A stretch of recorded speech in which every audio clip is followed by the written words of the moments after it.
official World Cup coverage on SJ Radio.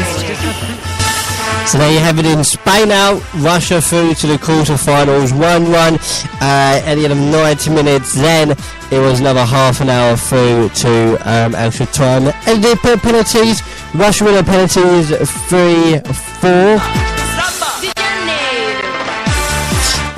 So Spain out, Russia through. Our next game then is Croatia and Denmark. Don't forget more FA Cup live action for yourself tomorrow. Brazil and Mexico at 3 o'clock. Then at 7 o'clock is Belgium and Japan. On Tuesday, 3 o'clock, Sweden and Switzerland and Colombia and England. And then that's it till Friday. Friday we have Uruguay and France in the quarterfinals. Then whoever wins tonight will go through. Then on Saturday again, Tuesday, Wednesday, Saturday, and then the final on Sunday. So Croatia, Denmark. Who will win this one? Is what I want to find out. Let's get the coverage. The World Cup. This is SJ Radio. Just wait to see. Saturday evening we'll go through with them. For these two sides, just wait to see to concede in. We'll go through with them. For these two sides who are yet to concede in open play. They've both conceded a penalty. Croatia against Iceland. Jedinak scored from the spot for Australia in the 1-1 draw. As Cornelius is going to get the game underway. In fact, no, he's going to leave it and walk away for Christian Eriksen down below. The referee is from Argentina. Quite a subdued atmosphere from not what we would have expected. There are those seats starting to fill up though now. Some late arrivals here in Nizhny Novgorod, east of Moscow, as Denmark get this last 16 encounter underway. And he goes all the way back to Jorgensen, the Huddersfield defender, who launches the ball long, and Vida then will head it away. Always reminds me of a character out of Die Hard, with his shaven head, except with that long ponytail at the back, the blonde-haired defender. As there he is once again, getting the ball forward, lifted in by Braithwaite to Cornelius, and Vida will cut it out, carve the ball out towards the far side. So Denmark have an early throw in the opening 30 seconds as they play from right to left. And it's going to be Knudsen who's going to go across to take it. So the left back, the Ipswich Town player, wanders across towards that far side. Terry Butcher mentioned the long throws. It's handed to him by a ball boy. He's wheeling his right arm around as if he's warming up to take the opening delivery in a test match. There's plenty in there as well. There are plenty in that box. There's 7 or 8 white shirts. In it comes now. Knudsen's long throw hasn't been dealt with by Croatia, and in the end it's gone in, and it's from Jorgensen, the defender, who struck it with his left foot. Might have taken deflection, but they couldn't keep it out. It's the quickest goal of the World Cup in 2018, and Denmark have stunned Croatia in the early stages. Wow, what a start. What a phenomenal start. Well done to them, because they got the ball right at the start of the game and they've launched it forward. Now there are 2 or 3 players that have tried to get on the end of it. Poulsen and Cornelius have both got up there, gone out for the throw-in. But what amazed me about the throw-in, there's so many players in there. It was like a corner kick, only more. And they've got very lucky. He's taking deflections, he's had the post, he's beaten the keeper through his legs. It is the luckiest goal you'll get, and they don't care a jot. 61 seconds, according to my producer John Southall. It actually was very fortunate, as Pat says, that it struck Subasic, then off the post, but Jorgensen won't care about that. The Huddersfield central defender wheeled away in delight, and Denmark lead by a 1-0. The fastest ever goal, by the way, in World Cup history, 11 seconds. Hakan Şüker, Turkey against South Korea in 2002. Ebbe Sand once scored for Denmark, which was the quickest goal as a substitute, with 16 seconds in the 98 World Cup. But Jorgensen with a goal just past the minute mark, so it'll be officially timed as the 2nd minute in the game. But Croatia 0, Denmark 1, and that certainly caught Croatia cold, because from the throw, they never dealt with it, Pat Nevin. No, they didn't. They knew exactly what they were going to do. As you say, they're getting 7 players in that box there. it's as good if not better than a corner kick. Really surprised how positive they started off. After us talking about could they do what we try and do what Russia were doing, well, they've not started doing it even though they've got that early goal, because they're almost playing what looks like a 4-4-2. It's more of a diamond in the midfield there, but they're still being ultra positive about it. So well done to Denmark. Last words before we started the game: be brave, Denmark. They are, and they were. Åge Hareide, the Norwegian coach, did say that they would change their approach for this game. Now, of course, they've got the option to sit back and maybe strike on the counter-attack. So Croatia have got it all to do as they come forward with Rebic on this right-hand side. Rebic got some support from Veselko. Veselko makes the run. Oh, that was fortunate. Croatia level through Mandzukic. The rebound fell for Mandzukic. We've had 2 goals in the opening 4 minutes. They weren't behind for long. Very, very fortunate, but Mandzukic pounced, turned, fired the ball in. 1-1, what a start. Well, we've just seen 2 of the luckiest goals in the entire World Cup. The first few moments of this, but good reaction from Croatia. They've got forward, they've not been fearful in any way. Good play down the right wing there. When the ball's played in, it's a toe poke, smashed off a defender as he tried to clear it, hit his face, almost knocked him out. And who do you not want it to fall to? Mandzukic. Right there, 6-yard box, he does not miss them.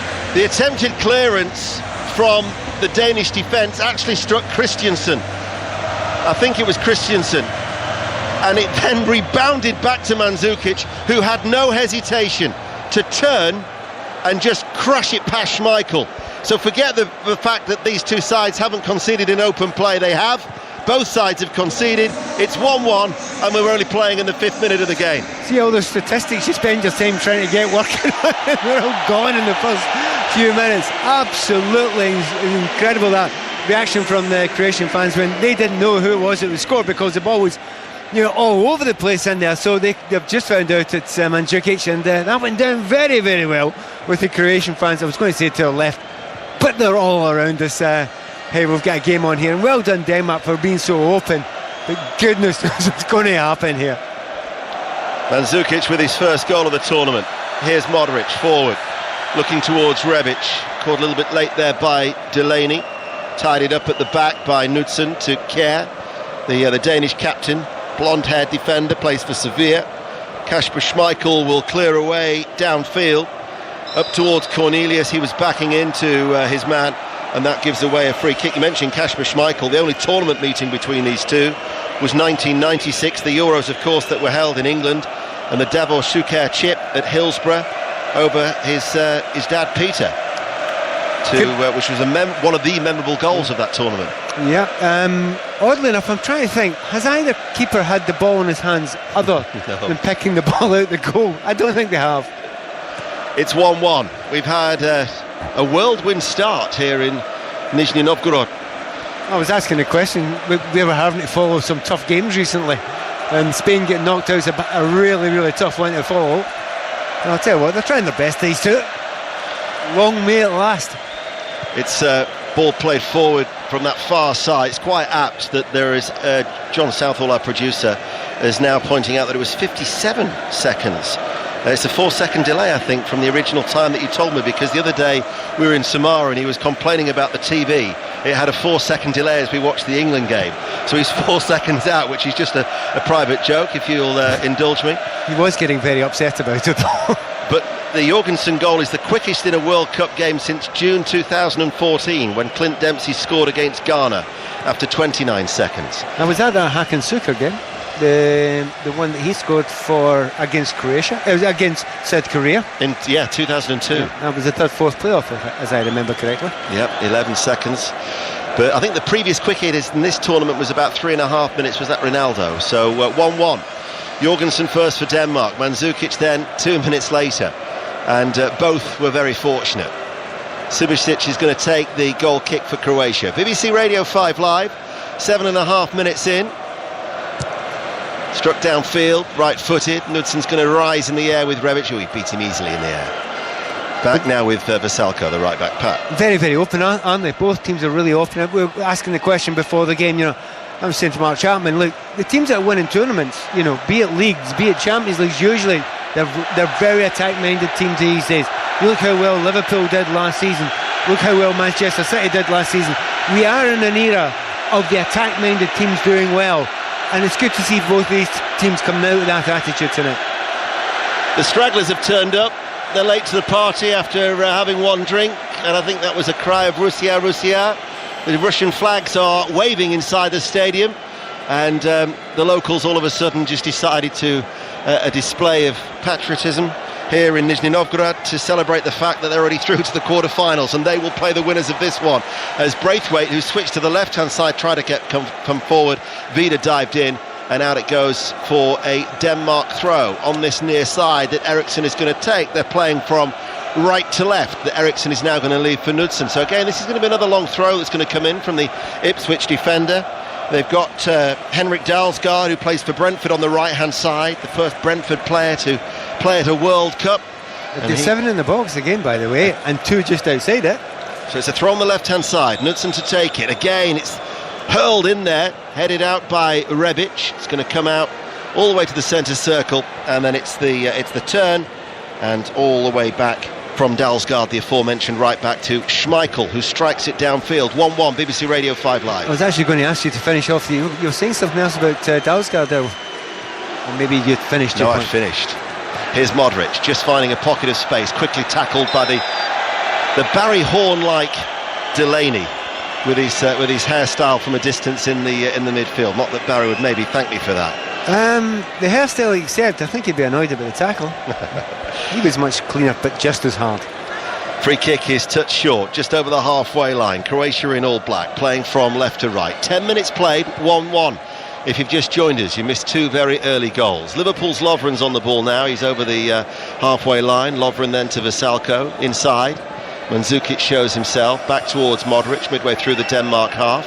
He waits, stands on the ball, with his right foot on the ball. He was looking there at a lack of movement as he waves his left hand in annoyance. So then Croatia go back, just inside their own half, and Vida, the central defender, across towards that far side for the blonde-haired Ivan Strinic, the left back in field. And here is Modric once again, very deep at the moment. Mandzukic steps over the ball, through to Vasalko, the right back, in field. Rebic goes down, free kick, direct free kick, just outside the penalty area. Naive by Jorgensen there, he shouldn't dive in there. It's one of those ones, just stay on your feet, usher him wide. He tries to dive in there, tries to nick the ball. Every player in the game now will just take that hit, flick it past him and take the hit. I'll tell you what, he's lucky it was inches outside the box. And that's a dangerous thing to do. If you've got players of the standard of Modric up against you taking free kicks from there, you shouldn't be diving in there. I don't think he'll take this one right enough. Well, it's either going to be Perisic or Rakitic. He's not bad, is he, for these free kicks, Rakitic? Well, it is right of centre. It's just as Pat says, just outside the white lines, the white markings of the penalty area as we look away to our right-hand side. It suits the left foot of Perisic, who's eyeing this one up. He's got his cast on his right wrist. Player who's been linked with Manchester United. Rakitic, does he go right-footed around the wall to beat the keeper at the near post? He's eyeing it up too. It's 1-1. It's 5 Live. Perisic runs up, strikes it left-footed. Wall does its job. Takes the deflection behind for a corner kick. Yeah, big wall there. They didn't jump. I don't think they jumped there, and they've just stood strong. We've seen a few actually.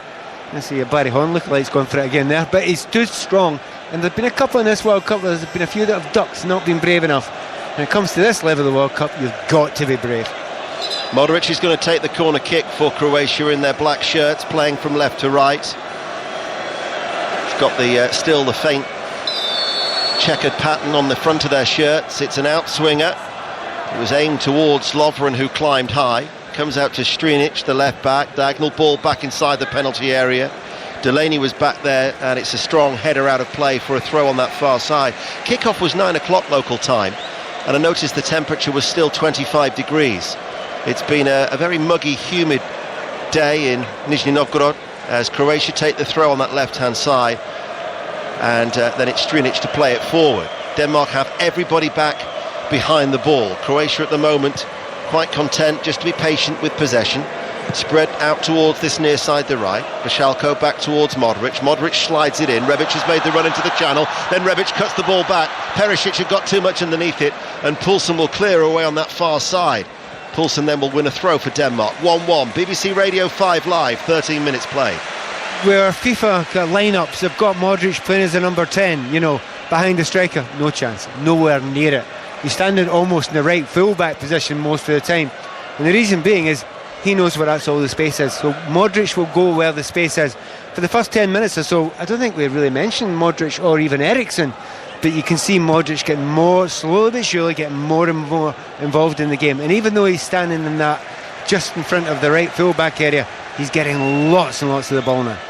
Eriksen at the minute is the central one of the three behind Cornelius. Christian Eriksen, who's yet to have any influence on the game so far. We've been playing for 14 minutes and it's 1-1 between Croatia and Denmark for the right to play the hosts Russia in the quarter-final. Modric, Vrsaljko, right back forward, level with the penalty area. Braithwaite's gone back with him, does his job. Well, half blocks the cross, headed away then by Denmark and Knudsen, picked back up by Modric, just slicks it in towards Vrsaljko, back to Modric to end the byline. They're looking very, very strong, particularly down this right-hand side. Yeah, and that's Modric, isn't it? It's absolutely Modric. It's so clever what he's doing, because you expect him to try and get further forward, but he's not. He wants to control them. I mean, we listened to Cesc Fabregas a little bit earlier on. When he sits back in that kind of pocket, almost like an American football playmaker, he's absolutely brilliant. He's doing the same. Rebic with the cross, left-footed, flying header out by the blonde-haired defender Kjær. Picked back up by Strinic, the left-back, midway through the half of Denmark on that far side. Mandzukic, who got the equaliser, tries to hold it up, lays it back towards Strinic, and it's put out of play. It'll be a Denmark throw on that far side. 1-1. I'm rubbish at statistics, but I think we've got one here. It's only the second ever game in World Cup history. Croatia-Denmark, only the second match in World Cup history to see both teams score inside 4 minutes, after Argentina-Nigeria in June 2014, courtesy of Opta Joe on social media. I've got to admit I hadn't got that one. I've got to admit I wasn't expecting the whirlwind start that we have had here, as it's 1-1. What I can tell you is that now all 30 goals in Denmark's history at World Cups are still inside the box. Very good. We like that one. We do. That's getting a kind of an accepting nod there. But at the moment, as the game's been played just now, it's actually now it's fallen into a pattern we probably slightly expected. There was no pattern for the first 5 or 10 minutes. It's now fallen into a pattern. Croatia are getting much more of the ball. They're dominant in possession, holding the ball well. Modric is the most influential player, but it's still 1-1. Here is Modric on the ball, just collecting it from Lovren. It's the Russian fans you can hear inside the stadium. The Russian flags are flying once more. They are going to make the most of this day, on a day when they knocked out Spain in the World Cup that they are hosting. Perisic heads it forward. Kjær will turn on the edge of his own penalty area to head it away. Helped further away by Christiansen, but Modric is back there in the centre circle. And Lovren all the way back to Subasic, the Croatian goalkeeper. Vida miscontrolled it. Modric, though, quickly picks up the ball. He's at the centre of everything. Utterly dominating the entire game at the moment. And, you know, a lot of his passes are having to be 60 and 70 yard passes. And although they've been to the man, that's sometimes just slightly too long to be able to be a killer pass, because there's not a lot of space behind that Danish defence at the moment. So Croatia having the better of the ball at the moment. 1-1, BBC Radio 5 Live. Rebic, nice little turn. Knudsen, though, stuck to his task. Blocked the pass that was trying to play in the right back with Vrsaljko. Now they can come forward with Cornelius holding the ball up. He turns, it's a long diagonal ball, but that was an aimless one. Poulsen was never going to get that. Back in the side after suspension. That's the only other thing, though, about Croatia, is that they've got 8 players in their squad who are on a yellow card. And in the starting lineup, you've got Mandzukic, you've got Rebic, you've got Brozovic in the centre, Rakitic and Vrsaljko. So 5 of them are on a yellow card, and a yellow would mean that they would miss the quarter-final should they go through. Eriksen had the ball momentarily and then dispossessed by Rakitic. He was quickly crowded out, was the Tottenham playmaker. as Rakitic goes long from a deep-lying midfield role all the way through to the blonde-haired Schmeichel, decked out all in yellow away to our right-hand side. We've been playing for 18 minutes. We're in Nizhny Novgorod. It's 1-1. This is Pat Nevin. Yeah, I thought you were going to say we've been playing for 18 minutes and we've only got the 2 goals so far. There haven't been many more chances for that, and you get the feeling Denmark are going to play in that way, where if they get the ball at the back, they'll eventually play it long up. They'll look for corner kicks, probably throw-ins as much as anything else. They've already scored from one. They might get another one here. Cornelius on the right-hand side goes back, then they go infield. This is Christiansen into the centre circle now to Jorgensen. Knudsen, the left back, 10 yards inside, gets the 1-2, plays it with Thomas Delaney, but Delaney, who was born and raised in Copenhagen, despite the Irish sounding name, he does have deep Irish roots, but the Dane was it was a sloppy ball back really, and didn't do Knudsen any favours, out for a Croatian throw. Yeah, but oddly enough, if he'd have got on the end of that there, Rebic hadn't gone with him, so he had a lot of space to run into. Modric over the halfway line, left-footed ball. Perisic now is on the attack, cutting in from that left touchline into the penalty area. Shot blocked by Poulsen, who was back there helping out. Nick Cannon's out of play. Quickly comes back though from the multi-ball system in operation here. Perisic just plays it short. This is for the left back. Strinic with the cross towards the far post. Mandzukic goes down, and the referee says no. Well, the referee's in absolutely brilliant position, but the way he went down and the ball was in front of him, you would wonder why he would dive at that point in time. You know, there might have been a little hand on the shoulder. VAR is checking for a possible penalty. Yeah, I think it's right to check, because it would seem odd, and where he's holding his shirt by his shoulder, Mandzukic, he's exactly where I thought if any hold was, it was there. It's just whether they consider it as enough of a hold to be a penalty kick, and I do not think they do. No, the check is over, no penalty awarded. Mandzukic, I think, had the first tug of Knudsen, didn't he? But, and I also think he slipped a little bit as well, to be fair. I think it was more about his slip as the reason why he ended up on the ground, as opposed to the tug. It remains 1-1 as Rakitic unable to find that forward ball to Perisic on that far side. So 20 minutes in Nizhny Novgorod, and it is still 1-1 as Kasper Schmeichel in no real hurry to take the goal kick. Well, don't forget, tomorrow, as well as Wimbledon, Samara, Brazil against Mexico, the big one from 3 o'clock, Belgium against Japan at 7, and on Tuesday night, Colombia against England at 7 o'clock. All the build-up, of course, on BBC Radio 5 Live from the Spartak Stadium, with John Murray and Chris Waddle, who will maybe struggling to get some sleep tonight in the party city of Moscow, judging by the celebrations that we've seen after 1-1 against Spain after extra time, but 4-3 in the penalty shootout. 1-1 here, 21 minutes played, and the game really has slowed down, Pat Nevin. Yeah, it has, and it couldn't really go at that pace. Let's be fair about it. The first 4 minutes, it wasn't going to go at that pace. But at the moment, it's settled into exactly the pattern, and I think what the Danes are going to try and make sure is they don't leave any spaces, any gaps. Interestingly, everywhere there is a gap, you will find the number 10 of the Croatians there. Perisic with the cross from the left-hand side, cut out by an outstretched right leg of Simon Kjær, picked back up by Strinic, whose deep ball in from the left-hand side goes away from the penalty area, and Braithwaite of Middlesbrough, who was loaned to Bordeaux, just make sure that Vasalko would not get there, and it'll be the Ipswich Town player. So you've got Knudsen of Ipswich, you've got Jorgensen of Huddersfield, Dalsgaard of Brentford, Braithwaite still of Middlesbrough, Christiansen Chelsea, obviously Schmeichel of Leicester. So there's quite an English influence in this Danish starting 11 as we watch them play from right to left in their white shirts and red shorts. And here is Eriksson bringing the ball down. Eriksson, of course, of Tottenham, to the centres at the edge of the D, gets the shot away right-footed, takes a deflection, and behind it goes for a corner kick. Do you know what his problem there is? Eriksson's got the ball, they've broken really well. For a moment they've got 4-on-3. Now that's a position you would usually get Eriksson slipping a little ball through to one of the great players he's got in front of him. But because of Eriksson hasn't got Harry Kane in front of him here, he takes the shot on himself. It was actually the wrong call there in that situation, because there was 2 players in front of him. He should have slipped it through, but it's just because he's not got his usual players beside him. We've got 3 sets of supporters inside this stadium, obviously Denmark and Croatia, but the Russian fans are just having their own party. They're starting off a Mexican wave by waving the Russian flags as they do it. Here is Christensen, corner taken short, charged down by Rakitic. And in the end, Christensen will run all the way back towards the halfway line towards Schmeichel. Schmeichel then right-footed, back out towards the left-hand side, over the head of Eriksson. And also maybe the Mexican wave, because as a spectacle the game has dropped. Well, to be fair, I'm really surprised at the Danes there. They get the ball a corner kick. They've already scored from one set piece. It was a throw, I'll grant you that, but it's still a set piece. They got all the players up. They overcommit to some degree up. They got everybody up. They took it short and they never got it in.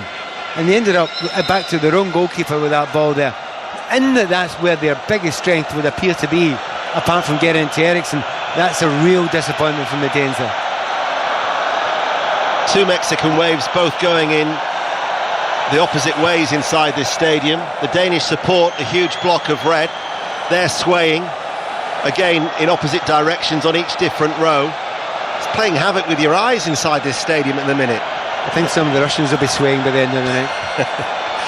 Knudsen with a long throw for Denmark. 1-1. BBC Radio 5 Live, flicked on by Poulsen. That was just over the halfway line, and he launched it almost to the edge of the D. Did Knudsen. Here is Kjær, just pops it off towards that far side, and Dalsgaard will get a throw for Denmark. So that's the astounding thing. So they get a throw in almost at the halfway line, and they're still trying to put it in the mixer, as we say. They get a corner and they play it short. Absolutely beyond me, that. I don't think they'll play the next one short. Here is Jorgensen, plays it forward. Stepping out of defence was Vrsaljko. Rolls all the way towards Kjær, but in fact the referee has said there was a foul there on the Croatian right back, so that will be a free kick to Croatia, and we're in the 25th minute on BBC Radio 5 Live. I mentioned earlier Robbie Savage's World Cup breakfast back at 8:30. Michael Owen is his special guest in the morning. Don't forget the all-conquering 5 Live World Cup daily podcast that'll be available with Mark and Kelly from its usual outlets, as well as Mandzukic makes the run. Jorgensen goes with him, and Mandzukic didn't keep the ball in play. It's all settled down. They made the Danes are actually looking really impressive now.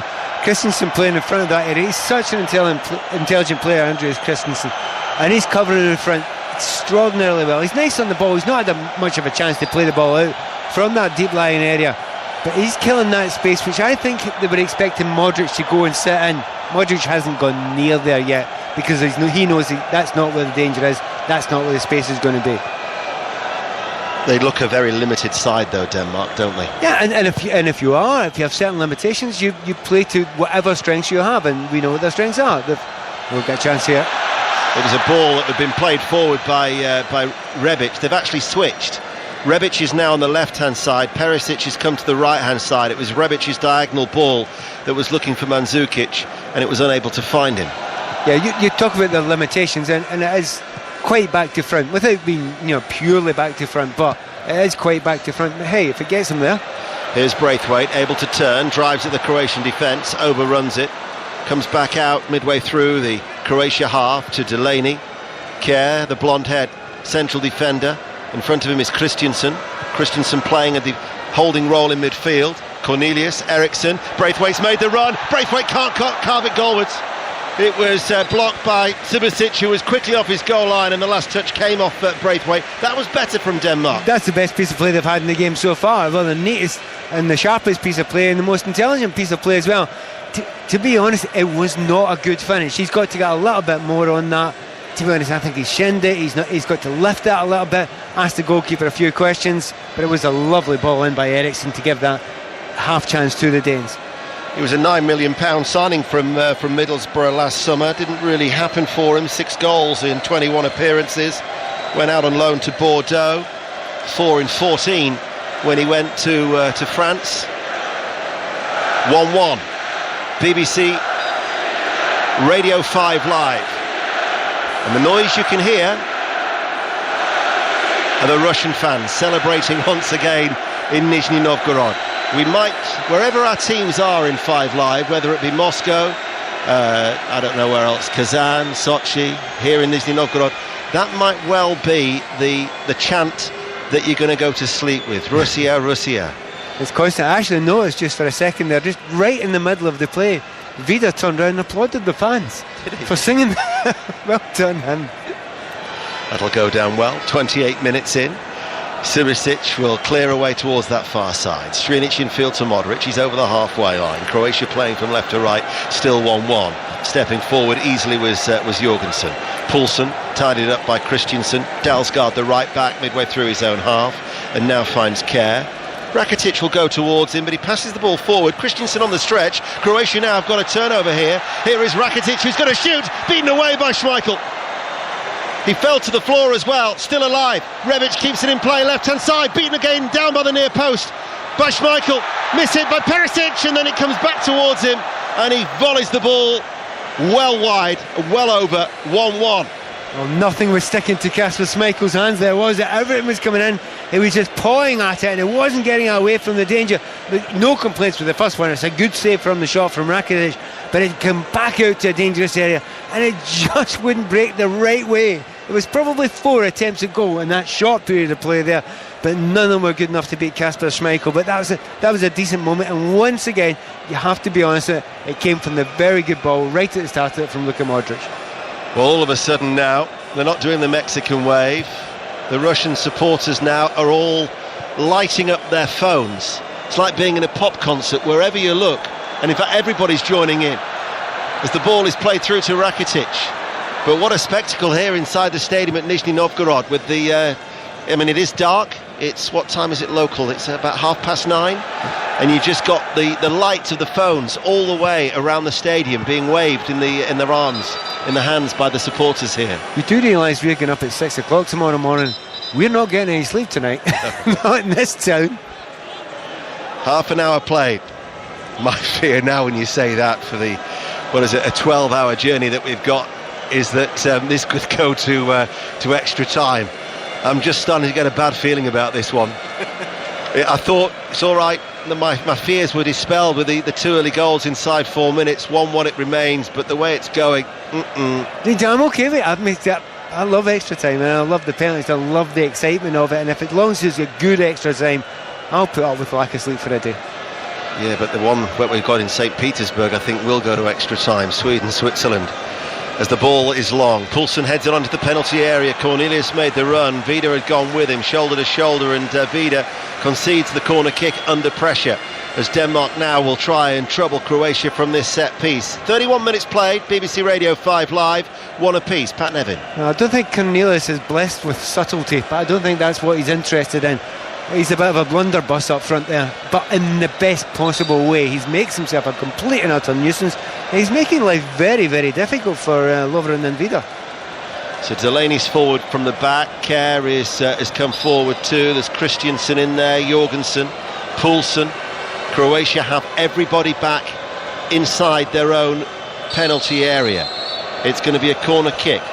It's going to be taken over on that far side, the right. It's an away swinger. Rebic got up in the air, headed back towards the near post. Hook clear then, and out towards the far side. Here is Braithwaite. Braithwaite to return the ball towards Eriksson. Chips over the cross. Subasic with the comfortable and confident take inside his 6-yard area. I think he'll be delighted with that, because just about every ball that's been put into that box, he's not been able to come for it because the quality has been superb, whether it be from a long throw or from a corner kick. So absolutely magnificent for him that he's actually got his hands on the ball eventually. And by the way, calm down, it's only a fly. Mandzukic comes forward. Veselko on the right hand side, crosses deep. Perisic headed away under pressure by Dalsgaard. Picked back up, Croatia. Shot comes in from Rebic, blocked. Modric. That's the danger when you're on the banks of the River Volga. You do get the odd fly, and one just flew into our commentary position here. It was slightly bigger than a fly, I've got to say, Pat. Baby moth. just for a moment there, Rebic is slightly disappointing. The couple of times he's actually got the ball on the far side there, he's got himself into good positions where you could get a little bit of a ping on the ball coming in from that left hand side. Do you know what, he's really not caught it. He's not got it out of his feet. He's actually been slightly disappointed. He's actually pretty gutted with himself. I keep on watching him over there. He's leaning over. I wonder if there's a slight injury that he's got, because it's very noticeable that with such poor connection he made with the ball. That's the voice of Pat Nevin on BBC Radio 5 Live, where it's Croatia 1, Denmark 1 in this last 16 encounter. Strinic has got space to run into, the left back, he's to the edge of the area, Strinic is still going, he's into the box now, as Schmeichel comes off his goal line and makes the save inside his 6-yard area. And the referee's given a free kick there, even before it goes to Schmeichel. And he knew the full back there was dragging the player behind him back, but it just all seemed to open up for him just for a second there. But yeah, the referee spotted on, he's got that right. I'll tell you what, he's been up at the play, the referee. He's fantastic. The last couple of times there have been, tricky, questionable, difficult decisions to be made. He's within 10 yards of the ball. He's from Argentina, is Nestor Pitana, as Simon Kjær is just feeling the effects of that challenge. The severe defender just trying to walk it off, shrug it off, as Kasper Schmeichel tells him, come on, keep on going. We've got 11 minutes to go to half-time. Mentioned the Volga River. It's actually where the Oka River empties into the Volga, or Strelka, as the Russians would say. And your vocabulary grows by the day. By the day. Schmeichel to take it. Strikes it away, right-footed downfield. He's got a long distance on that. Cornelius will chest it off. Eriksen's going to hit it first time. Dropped on the half volley off his left foot. It was off target by Eriksen and out for a goal kick, as there's a bit of a breeze picks up inside the stadium with 10 minutes to go to the break. But I was surprised that Eriksen goes for that one there. It's on the half volley, but it's you're talking 25, nearly 30 yards out. But it's on an angle there. He's actually got a few yards around him there. There's no need to go and take that one on there. I think he can take a touch, and maybe sometimes he has been phenomenal for this team. And when they've been trying to get to the World Cup, he's basically almost done it on his own. But maybe the expectation is so high, just biting at that a little bit too quickly. Rebic comes forward, in off the left touch line. Central area is Modric, switches it back out. They've actually doubled up on that side. They've got Rebic and Perisic. It's Perisic's cross that is eventually cleared by Kjær inside the penalty area for Denmark. Still 1-1. We had an electrifying start to this game, where 57 seconds, Jorgensen put Denmark ahead, and then Mandzukic quickly level. Both goals were rather fortunate, or a degree of good fortune. Lovren on the halfway line, searching diagonal ball, looking for the run of Rebic, overhit, out for a goal kick. Yeah, they've not exactly run out of ideas, but they've realised they're coming up against a defence that's incredibly well drilled. And I suppose if you think about it, the goal that the Croatians have actually scored, as you say, a lot of luck involved in that goal. So other than that, what have they been able to create against this well-drilled defence? Extremely little. Rakitic from long range, Rebic again, but as you said, Schmeichel couldn't hold either of them. But apart from the goals, there haven't really been too many other chances in this game, as Jorgensen will head it back towards Schmeichel. There was a foul there by Mandzukic, but the Argentinian referee is going to let it go, but acknowledges the assistant referee, as it was then played out short to Kjær, who came under pressure from Rakitic, up towards Poulsen on that far side, back in the side after a suspension. And then Eriksen had made the run but wasn't spotted. Denmark go back and across. Jorgensen, the central defender, now will come forward. Knudsen, the left back on the near side's pushed up. He's halfway through the Croatia half. Little touch didn't quite come off, and it peters out of play for a Croatia throw. They do not look comfortable playing the ball out from the back, the Danes. They play it along the back, but you feel as if they could get caught out. They're not sharp enough. They're not showing for each other very quickly, in comparison to some other teams such as the Spanish, or even to a degree the Croatians as well. Although Croatians at the back, they just try and get it into midfield as quickly as possible. But they do look slightly lumbering at the back there. You think you're probably best just to get up in front as quick as you can. So how's this going to go then, Pat? Who's going to win? Come on, you've already idea. Made that mistake before. I mean, I still think Croatians are still favourites here. They've got much more of the ball, but we watched a team with 76% of the ball today get beat with a team with 24% of the possession, so that stands for something, but not a huge amount. They've got Modric, but he's playing very, very deep. We're talking about just now, he's just in front of the centre backs while they're attacking, so he's not been able to play those little intricate threaded balls. There's a bit of me that thinks that's all very good, being the quarterback back there, Luka. Do you know what? It's much harder to play a wee bit 20, 30 yards further up. It's a wee bit harder. There's not as much space, but there's a much bigger reward. Well, they've got a free kick now of Croatia. It's on the far side, the left. It's level with the penalty area. And the reason is that Dalsgaard, the Brentford player, hauled down Rebic. They've only got one in the wall of Denmark. That's Eriksson. Every other white shirt is inside their own penalty area. Modric is going to take it. 5 live, 7 minutes to go to half-time. It's 1-1 in Nizhny Novgorod. Modric waits, the Argentinian referee. We've got at the moment 2 Croatian players in offside positions, Perisic and Mandzukic. Modric to take it, in it comes now, and the header flashes wide. And it was from Lovren, who just couldn't get the telling touch. Really nice little switch at the back post. There's only 2 of them that are involved in it, but it's a nice little switch, and Lovren makes a yard of space there. And to be fair, I mean, it's about 6 inches above his head. Had it been just that 6 inches lower, it's a head. It's an easy head in, and it's an easy goal, and I don't think he was offside. 6 minutes to go to half-time, 1-1. Funny, I've asked that question of Luka Modric, why don't you move up the field? He's now at centre forward. He's right up there now.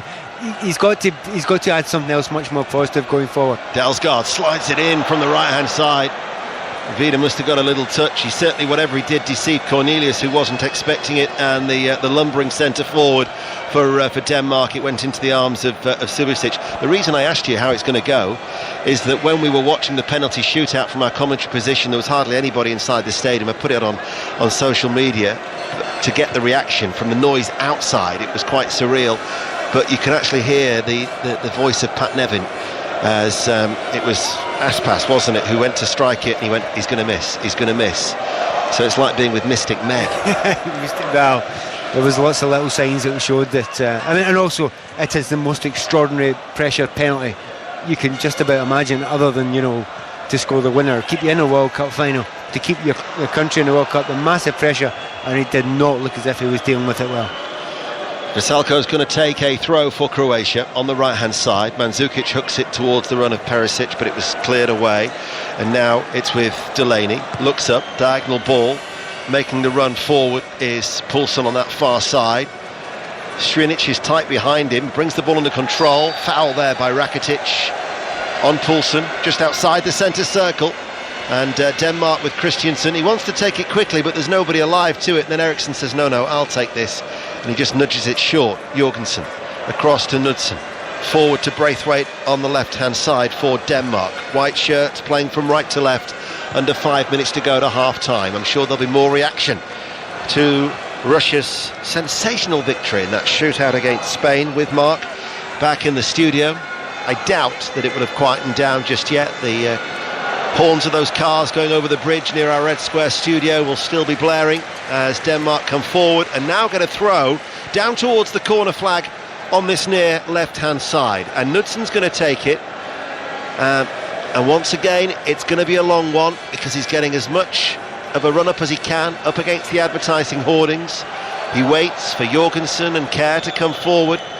Croatia have done their homework because they've got everybody back to deal with this throw. I think it's Christiansen who's just making a run towards the near side of the 6-yard box, but again it's another long one, headed away by Mandzukic, and then volley clear by somebody who we've hardly mentioned so far, Brozovic in the midfield. But the game is such a slow pace. Yeah, it has slowed down. I mean, the other thing you have to remember to some degree in a moment. Here's Eriksson, comes to Eriksson. Eriksson to the edge of the area. Poulsen now, right-hand side, back to Eriksson. Eriksson with a right-footed cross, and it drops wide. Oh, I wonder if it was a cross or a shot. Somewhere in between it, wasn't it? It could have dropped in at that back post there, but yeah, I mean, it just shows you what the 2 Danish most important things are. Oh, I've just seen a replay. It has actually touched the crossbar, hasn't it? Well, that was closer than I actually thought from our long commentary position here. We're a long way away from the pitch, but I thought it was always going away from goal. Well, that's why I said I don't know if it was a shot or a cross. Yeah. It was somewhere in between. It's one of those ones, you put it in there, and if it drops in, it drops in. You're absolutely delighted with it. But it kind of sums up the two actions that they've got. The long throw, they are very, very dangerous from that. But the referee's allowed that to go on there. Rebic gets the better of that challenge with Kerr. He's into the penalty area, can't thread it through, blocked by the legs of Knudsen. And now Delaney will clear for Denmark. Cornelius drops back inside his own half. Christiansen back to Knudsen. I was going to say that was Denmark in microcosm, wasn't it? The long throw, the throw from this near side there went beyond the penalty spot, so it's a monster long throw he's got, and then a piece of class from Eriksson. Dalsgaard fires in the cross from the right hand side, headed away by Lovren, picked back up by the white shirts of Denmark. Braithwaite, Knudsen joins the attack, floats over the cross, left footed, headed away by Vida. Rebic though won't get there. Dalsgaard into the centre circle for care. 2 minutes to go at a half time. I was thankful for the 2 early goals, I can tell you that much. Here is Jorgensen. Knudsen again, he tries another little flick which doesn't come off. That's the second time we've done that, and it just goes out of play for a throw again. What the first time? Do you know, you're talking about those 2 early goals. I thought, if it's going to be one of those mad games, thank goodness you didn't go to that karaoke bar last night. Your voice definitely wouldn't have held up. I was still enjoying my time with Yevgeny, my new friend, in the cafe up the road. That's right. you do make holiday friends, don't you? You're very good at making holiday friends. I've noticed that. Yeah, except the only thing is we are here working. Here is Strinic on that far side. 1-1. Can't imagine there'd be much added on time. Lovren back to Vida. Russian fans you can hear in the background. Not for the first time they've broken out into cries to celebrate that victory. Strinic is forward, plays the ball in. Rakitic with a shot, and it was easily saved by Schmeichel. Rebic had just let it run. Nobody had picked up Rakitic, and as he hit it first time, didn't seem to strike it too powerfully off his left foot. And Schmeichel made the save, moving away towards his right-hand side. Yeah, he would have wanted to strike it much cleaner than that. I don't think it was deliberately left by Rebic. I just think it didn't come straight to his foot. It went past him there, but that's a half chance to get a shot on target, but it's got to be a lot better than that to beat Schmeichel. Mandzukic, challenged by Jorgensen. Modric tried to play it forward, making the run into a central area was Rebic. There's a Croatia player down at the moment. That will be Mandzukic, who stayed down in the challenge in the centre circle.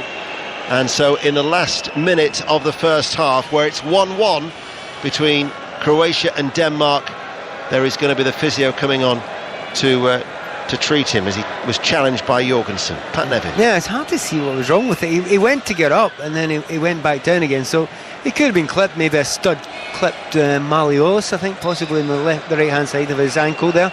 But to be fair, there was not much in it. But what was very interesting is the player that broke to there was Luka Modric, who's now playing much further up in the 10 position. Problem is, when he gets the ball there, he gets hit.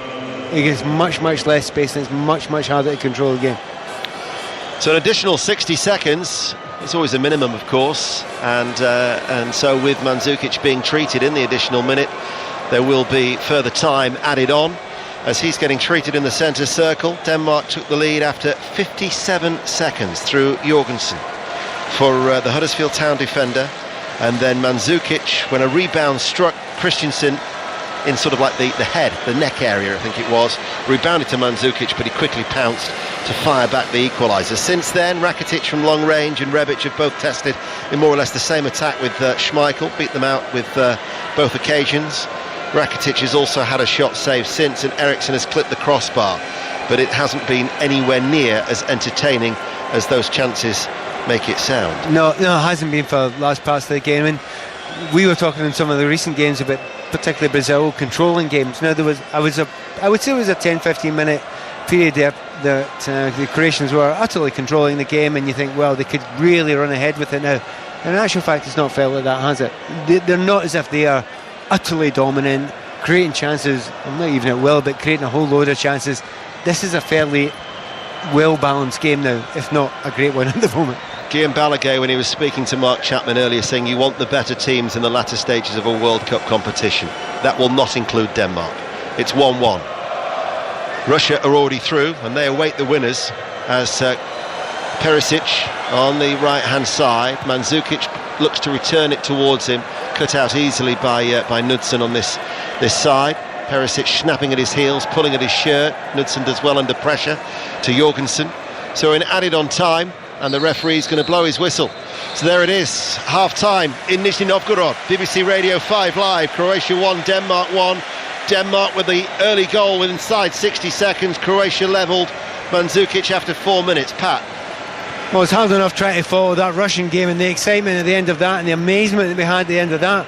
We thought we were going to get somewhere with it with those two early goals, but it's just fallen back into the pattern we almost expected before the game. And the Danes are playing long balls, not all the time, but most of the time, getting long throws into the box. You know the style. Now and again, Eriksson will do something a little bit special, but really the biggest disappointment is, I think Croatia have been under par. I think they should have been a lot better and brighter than this, and to be fair, I've been slightly disappointed with them.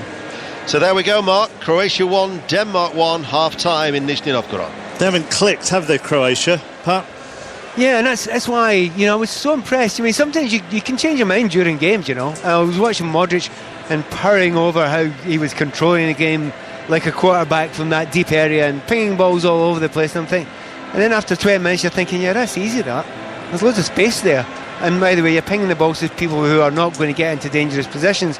It looks hell of a good, but it's not actually creating anything. It's much, much harder to do that in the last third. And I really want to see Luka Modric up in that last third. And I want to see Croatia, including Rakitic as well, doing a lot better in that last third. At the moment, it's been fairly limited. So, yeah, it has been pretty disappointing. And Terry, I can't remember every single goal scored at this World Cup off the top of my head.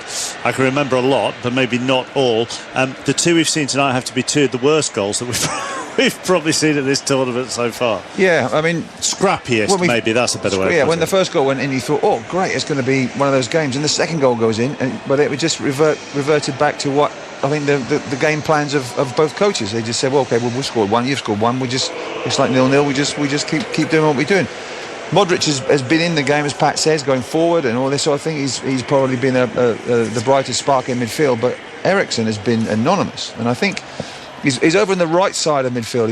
He played early games on the left-hand side, but he's gone over to the right-hand side, and he's been marked by Brozovic. Brozovic is the deep-lying midfield player, and whenever he comes into Brozovic's area, or whenever the play's down the right-hand side for Denmark, he's closely marked. They've done a job on him, Croatia, but they haven't done a job on Denmark because they haven't got on the ball and played with the fluency that we showed earlier on. And during that first half, you've also done the classic thing that we all do at some point when we see a player who plays for our club playing at the World Cup, and you have done the... I've never seen him do that all season when playing for whoever your club is. We went over to take the long throw. I said about the long throw before. Knudsen, we're talking about. Jonas Knudsen, who's a lovely guy. Yeah. And I've watched Ipswich the last 2 years, and he's played, and he's thrown the ball everywhere on that pitch in Ipswich. And I've never seen us score. Never seen Ipswich score. I look at the World Cup, and after 50-odd seconds, they score from it. Where was that for 2 years? Well, there we go. Terry Butcher is here with me in Red Square in Moscow in our studio as Russian fans continue to celebrate on the bridge outside. They keep fluctuating between shutting the bridge to cars for safety of pedestrians and then decided to open it again, and then a few cars weave their way through all the celebrating people, and then they shut the bridge again. I think at the moment we are car free, and flags and horns are continuing to be waved and blown out there on the bridge just by Red Square. We'll be back with Ian Dennis and Pat Nevin for the second half. Croatia 1, Denmark 1 at half time. It's coming up to 9 minutes to 8, and here's the latest BBC News. On digital, online, smartphone and tablet, this is BBC 5 Live. With the 5 Live News, I'm Marta Newman. Officials in Lancashire say a large moorland fire could burn for another week. Firefighters from across England are tackling the blaze on Winter Hill near Bolton in testing conditions. Our correspondent Sarah Walton is there. Despite the best efforts of the 150 firefighters who've been here right through the day, the third full day now of battling this fire, the flames cover the same area. There's about 8 square kilometres of moorland still on fire. Not only are they using the hoses from the fire engines, but they are using beating sticks, long sticks with leather straps attached to them to try and snuff out these flames by hand. Police in Norfolk say a girl has died after being thrown from a bouncy castle. Eyewitnesses say the inflatable exploded. It happened around 11 o'clock this morning at Galston Beach near Great Yarmouth. The head of the NHS in England says the health service is making contingency plans in case the UK leaves the EU without a deal. Simon Stevens says planning is taking place to secure continuing supplies of medicines and equipment. Asda say it's restricting sales of some fizzy drinks to online customers because of a nationwide shortage of carbon dioxide. Shoppers are being told they can buy no more than 6 bottles or multi-packs of some brands. It doesn't apply in stores. And the co-creator of Clangers, Bagpuss and Basil Brush, Peter Firmin, has died at the age of 89. He received the BAFTA Lifetime Achievement Award in 2014 in recognition of a career that lasted 6 decades.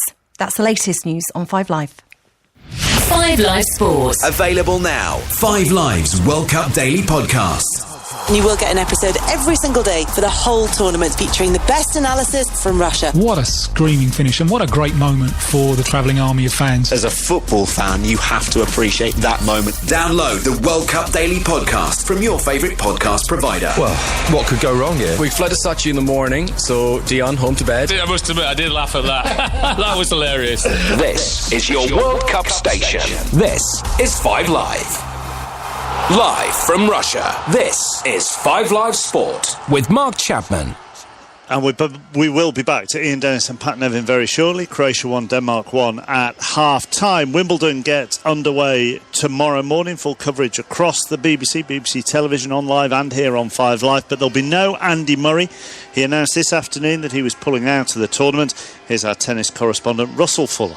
Well, plans for Wimbledon have been slightly derailed, or rather plans are being remade all of a sudden now that Andy Murray has announced on his Facebook page that he is going to be pulling out of the championships. He just feels he's not quite ready to play best of 5 set matches. This was only going to be his 3rd tournament back since hip surgery on January the 8th. He played and lost to Nick Kyrgios in the first round at Queen's Club, and then beat Stan Wawrinka before losing a relatively tight match to Kyle Edmund in Eastbourne. But there will be no Murray here. He's going to continue his rehabilitation and practice on the hard courts. And the next tournament he's scheduling is the one in Washington on the ATP Tour, which starts 4 weeks tomorrow. Sue Barker is another person who's rearranging plans. Maybe not for this evening, but certainly for the start of the BBC television coverage tomorrow. What do you make of this late call by Murray, Sue? Russell, I'm not really surprised. And yeah, we're going to make changes. Instead of looking ahead to Murray, we'll be saying how disappointed we are. But that it will be the big story that we will start with tomorrow. I'm so disappointed for him. It's just Wimbledon's come too soon for him. I came here and watched him practicing here at Wimbledon a few weeks ago. He wasn't really moving a lot. He wasn't even playing any points. I thought he's going to be running out of time. I was so pleased with the way he played at Queen's Club. 3 sets. Looked a little weary towards the end, but 3 competitive sets with Kyrgios. I thought he looked good. You mentioned Eastbourne, okay. But I also worried best of 5 sets. And you look at the draw that was made. Very difficult section. Benoit Paire, who he played in the 4th round last year, and then possibly Denis Shapovalov if he won. If Murray doesn't feel that he can compete for 5 sets for 7 matches, then he is a champion. He wouldn't want to come here and just be a bit player. And so, in some ways, I'm not hugely surprised. We assume it's desperation to get back, and we can completely understand that, can't we? Desperate to play here and to play the sport that he's been missing so much for the best part of a year now. But yet, surely he must have known, when he only returned to the courts 2.5 weeks before Queen's Club started, that he just didn't have enough time to get himself into the sort of shape to compete on the tour, let alone a Grand Slam. Well, on paper, that looks absolutely right. But he in himself saying, OK, if my body recovers OK. Everyone wondered after the Kyrgios match at Queen's, he said, if my body pulls up, then I will maybe go to Eastbourne and I will play Wimbledon. He obviously did pull up well, even though he said he was sore the next day. It's the second day he was more concerned about, because here at Wimbledon, you get a day off, unless it rains, you get a day off to recover. And so the fact that 2 days later his body had recovered sufficiently from a very long match, over 2-hour match, that it was sufficiently recovered, he thought, yeah, I'm going to give it a go. And it is desperation that he wanted to come back, but it was only on court here that he didn't look comfortable, and if he can't last, then don't come here and take up someone's spot if you can't give 100% for the best of 5 sets. Thanks for your company, Sue. So we'll be underway tomorrow on BBC Television from 11 o'clock. 11 o'clock, yeah. 5 Live midday, and there'll be more on this Andy Murray news. And we'll look ahead to the fortnight as a whole on the breakfast programme on 5 Live tomorrow morning as well from 6. Some of today's other sport headlines. Red Bull's Max Verstappen claimed his first victory of the F1 season in Austria. He finished ahead of Ferrari's Kimi Raikkonen and Sebastian Vettel after both Mercedes drivers retired with technical issues. The result sees Vettel reclaim the lead in the Drivers' Championship by a single point from a disappointed Lewis Hamilton, who spoke to 5 Live's Jenny Gow. Lewis, obviously not the race you wanted for Mercedes or for yourself. Just talk to us about how you're feeling and what happened through that race. What a mess. Yeah, right now I'm feeling, I don't know. I just lost the Grand Prix. I just lost 25 points, so it's not a great feeling for all of us. You know, it's like you take a few steps forwards and then you slide 10 back. So I just fell back again behind Sebastian. There's been a lot of points lost this year, but it's been a really tough weekend. That is a tough day, particularly for our team, and the best thing we can do is try to stay strong for each other and regroup and try to come back stronger next week. James, your strategist, came on to you on the radio and said during that race, I'm really sorry I've lost this for you. What do you say to him? What do you say to the fans? I don't say, I saw him in the garage. We had a hug. He's always brutally honest with himself and with everyone. So we could have all done a better job this weekend, and we've really got to try to understand. But it's very rare that we have these DNF, and it's really incredibly unusual for us to have 2 on one weekend as well. So really shame, because we had a great car and we were looking very strong today, but we will live to fight another day. Lewis Hamilton with Jenny Gow. England's women beat New Zealand by 7 wickets in the T20 Tri-Series final at Chelmsford. At the British Athletics Championships in Birmingham, there was a remarkable performance in the women's long jump. Mike Costello was watching. Yes, Lorraine Ugan winning the women's long jump competition with a leap of 7 metres 5 centimetres, a championship record and the best long jump anywhere in the world this year. Just 2 centimetres shy of the British record held by Shara Proctor, who was in 3rd place here with 6 metres 81. Jasmine Sawyers took 2nd with 6 metres 86. A world-class competition that wouldn't have looked out of place at the Olympics or the World Championships. The track performance of the final afternoon was produced by Matthew Hudson-Smith, the local Birchfield Harrier, winning the men's 400 metres in 44.68 seconds. The women's 800 went to Laura Muir, and a tactical battle in the men's 1500 to Chris O'Hare. Mike Costello. And Sweden's Alex Noren has won the French Open at Le Golf National in Paris, venue for this year's Ryder Cup. He was 7 under. England's Chris Wood and Scotland's Russell Knox were tied for 2nd, 1 shot back. Teams are making their way back out in Nizhny Novgorod.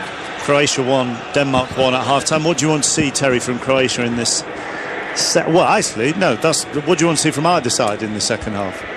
A bit more pace. I think a lot more pace in their attack, especially Croatia. A lot more pace. I think Denmark will be quite happy. They've actually mounted some 1 or 2 really good attacks. They've kept Modric pretty quiet. But I just think if Croatia inject more pace, the game will open up a lot more pace and tempo in their passing. Then I think they can get round the back of Denmark. I suppose I asked it that way to Terry because you kind of would expect more from Croatia, Pat, I suppose. Yeah, mildly disappointed by them. I mean, it's the first half, and it was a kind of strange first half, and they could argue that they controlled a lot of the ball. They probably had more of the possession. Not quite look at the possession stats. Yeah, they're 55-45. Yeah, they've got a bit more possession, but I think they'll be disappointed by the lack of creation in the last third, and that's why I'm looking for the best players to be a little bit further up the field, and that's why I keep on saying, do you know what, look at Modric, I'd like to see you nearer. Having said that, if he plays a 70-yard ball from the back here right onto Mandžukic's foot and he scores the winner, then I'll take that as well. And remember, Russia await the winners in the quarterfinals in Sochi next Saturday night. They put Spain out on penalties earlier today here in a very jubilant Moscow. Ian Dennis. Thank you, Mark. I think the jubilation is being shared all the way across Russia, certainly judging by the celebrations here in Nizhny Novgorod, even during the game, as Croatia are going to make a change at the start of this second half. And Denmark are making the change at the start of the second half. It is Christensen who's gone off, and Lasse Schöne is the player who's come on. So that's the change that Denmark have made. Now he's a midfielder, so it's won't be any change to the system because Christensen of Chelsea had been playing in a holding role, but the 33-year-old for Ajax comes on for only his second appearance of the tournament so far. So he replaces Christensen as the match gets back underway with Croatia in their dark strip, playing from right to left as we look against the white shirts of Denmark and the red shorts. Croatia from right to left.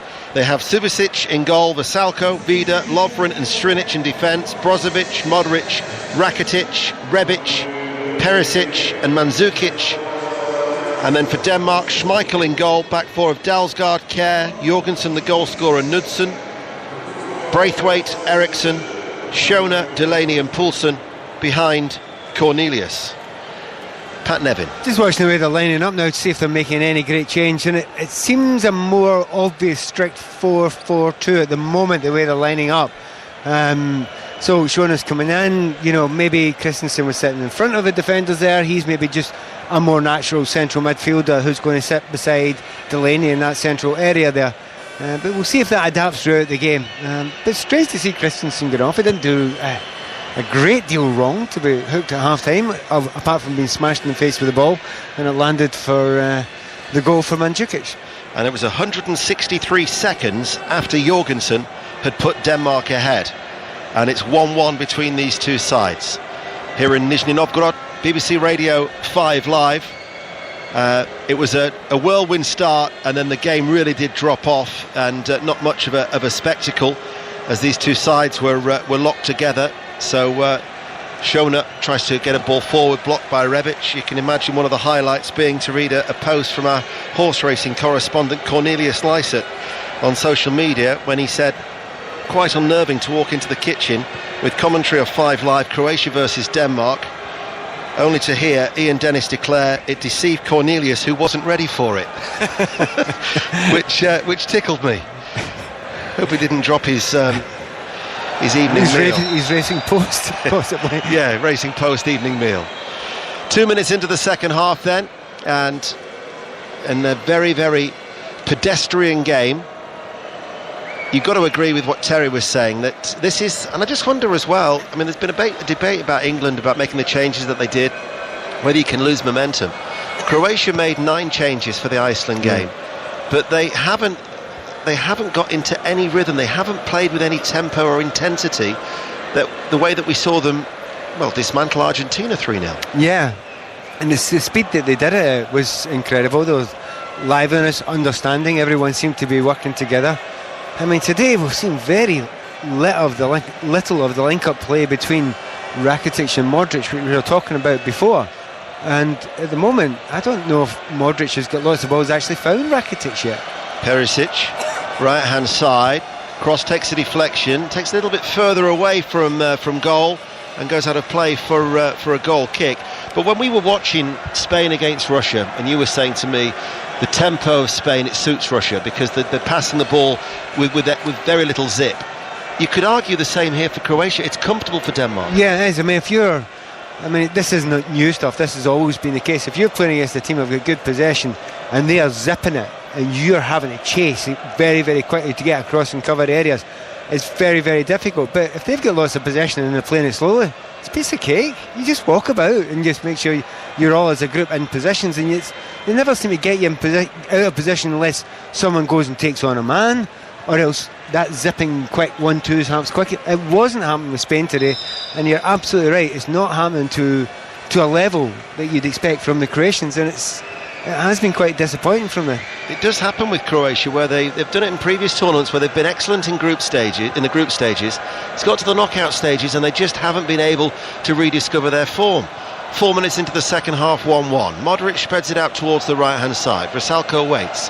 Over the halfway line, back with Modric. The Croatian captain looks up and plays a ball up towards Mandzukic, offside. Flags up. Do you know that one of the things is Modric was explaining his position at the start of the game. He's playing just in front of the right fullback because that's where the space was, and I was so impressed with it in those first 20 minutes. The thing is, he's gone there again just now, and he's gone and played the ball before he actually played the ball 10 seconds. I know what ball he's going to play. He's going to try and clip it over the top to Mandzukic running onto it, and that's why I make the point to Mark when we were chatting there. if he goes and plays that ball and it works and Mandzukic scores and they win the game, then fine. The thing is, the Danes know that's what you try to do. They know that's exactly what his first protocol is. Here is Poulsen making a diagonal run, gets away from the challenge of Vrsaljko. Poulsen then releases the ball out towards that left-hand side. The cross from Knudsen is into the penalty area, and Cornelius will jump into Subasic, who comfortably makes the challenge. All in green, the Croatian goalkeeper away to our right-hand side, and throws it out underarm to Strinic, the left-back, plays for Sampdoria. Only made 18 appearances in Italy this year, as he now will come forward, just starting to approach almost 50 caps for his country, as Rakitic lifts it in the air. Dalsgaard will head it away in the challenge, seems to be holding Rebic there as the ball is played up towards Cornelius. Just over the halfway line, lays it back. Jorgensen, who gave Denmark the early lead inside the opening 60 seconds. Now this is Schöne, bearded midfielder, gets it back. More natural midfielder. Christensen, who has been playing in defence as well, is showing his versatility, the Chelsea player, as Schöne then just starts to use a little bit of his experience. He is 33 years of age, tells Jorgensen to come on forward. Starting to link up the play in the midfield. Delaney now back with Eriksson, but Croatia have dropped back and everybody's back behind the ball. But you're right though. I think you're absolutely nailed on. Right, Schoener's actually passing the ball, and he's been not exactly creative, but he's moving a little bit quicker there, and as you say, he is a natural in that position, so it looks a more comfortable player in that position, and I think that's a positive move that they've made there. A player that wants to go on the ball, the player he expects to get possession, and maybe then the odd gap. I can't tell you how good his passing is going to be, but again, from that deep area which he's picking the ball up, it's going to have to be hell of a good if he's going to break open that Croatian defence. Last 6 years have been with Ajax, but he spent his entire career in Holland, so he will be tidy. He'll be a technical player, will the versatile midfielder who just came off the bench against Peru in the opening game, where Denmark were fortunate to win by a goal to nil. 1-1 here on BBC Radio 5 Live. We're live in Nizhny Novgorod, and this is the setting for the quarter-final that will be between France and Uruguay in the last 8. The winners of this will travel to Sochi on Saturday for their last 8 encounter with the host nation, Russia.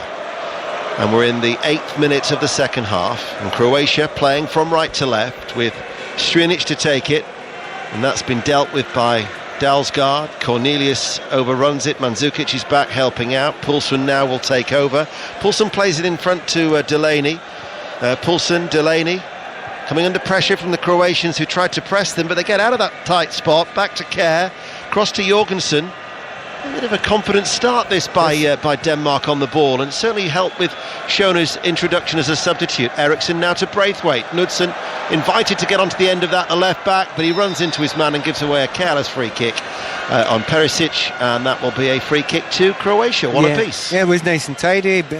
Most of it was happening in deep area, and when that final ball, as we keep on saying, the hardest ball to play in the game, in the last third, it never actually looked as if it's going to get onto him there. So, even though maybe some of the Danish supporters were getting excited, I didn't see anything coming of that at all.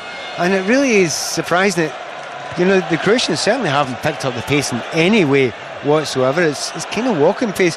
And when they've got the ball, the expectation is for, I think, the ball to be held up a little bit better by Mandzukic. He's been bullied off the ball tonight. He really hasn't been able to hold the ball up at all. And he'll need to do that if he's going to allow the other players, the likes of Perisic and the likes of Rebic to get on the ball. He's not doing that. They're not going to get good ball off him. Croatia haven't won a knockout game at a major tournament since they beat Germany 3-0 in the World Cup in France in 1998. And I mentioned that they've got a history of not performing as well as they've started in the group stages. But this has been lacklustre from Croatia, who, we all, I think, were agreed ahead of the game, have been one of the more eye-catching teams. They have been. A couple of things there. Players tire as tournaments go on, and certain teams, tiredness really affects them, and especially an age thing is part of it. The other thing, if you've got one or two very, very special things about your team you're really good at, and it's really working, at this level, the opposition managers will suss it for the next game. So, if you're getting certain players that are on the ball all the time, and they're playing a certain ball, you'll be ready for it now. Three games into this competition, the opposition are ready, you better be ready to change again. Rakitic to Modric, 10 yards inside his own half, across towards Vasalko, the Atletico Madrid defender, sent off against Arsenal in the Europa League semi-final. Lovren then will play it long over the head of Mandzukic, nobody making the run in behind. Jorgensen will easily tidy this up for the white shirts of Denmark, and he'll clear long. That's over the head of Cornelius, and Lovren will go back towards Subasic, the Croatian goalkeeper, away to our right-hand side, who then actually gets it out from underneath his feet, picks out Strinic, but he's quickly challenged by Schöne, and neither side at the moment can get a real stranglehold on the game. Now, here is Poulsen. Poulsen's running. Berisic sends over the cross, sliding was Vida, picked up by Braithwaite. Oh, he's mishit there. Right-footed on the half volley, mishit it, screwed well wide, goal kick, 1-1. Yeah, he's got himself in a good position there. To be honest, Poulsen's a very interesting player. He's one of those guys who runs with the ball, and I honestly am not convinced he knows what he's going to do with it next, which can be a real bonus because the defender hasn't got a clue either. And I think the dummy he made to go inside, he slightly slipped, and it made half a yard for him, and that's where the danger came from there. But that's the first bit of attacking pace we've seen in this second half. And look at it, it actually leads to half a chance. So both managers must be looking at the bench, particularly in Croatia, thinking, have we got anyone who can add a bit of pace here? There's the Russian fans for you once again. Can see a number of them over the far side who've taken off their shirts, swirling them around their heads.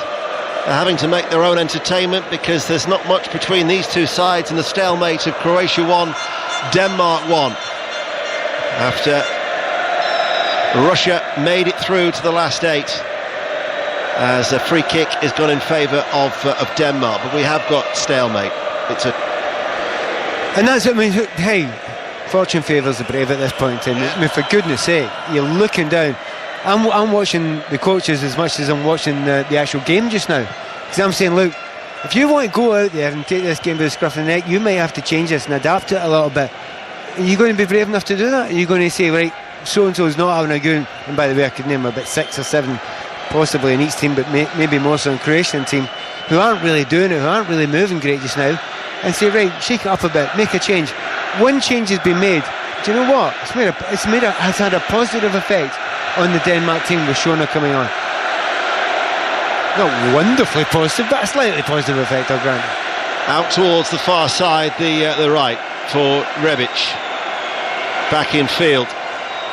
And then that switch by Brozovic was looking towards Perisic. He never anywhere near him, actually went straight through to Schmeichel, but Perisic at least acknowledges the idea. The Schöne, who's just sitting there now in front of that back four, gave a ball towards Jorgensen that just gave a sniff to Rebic, cleared away over that far side by Kasper Schmeichel.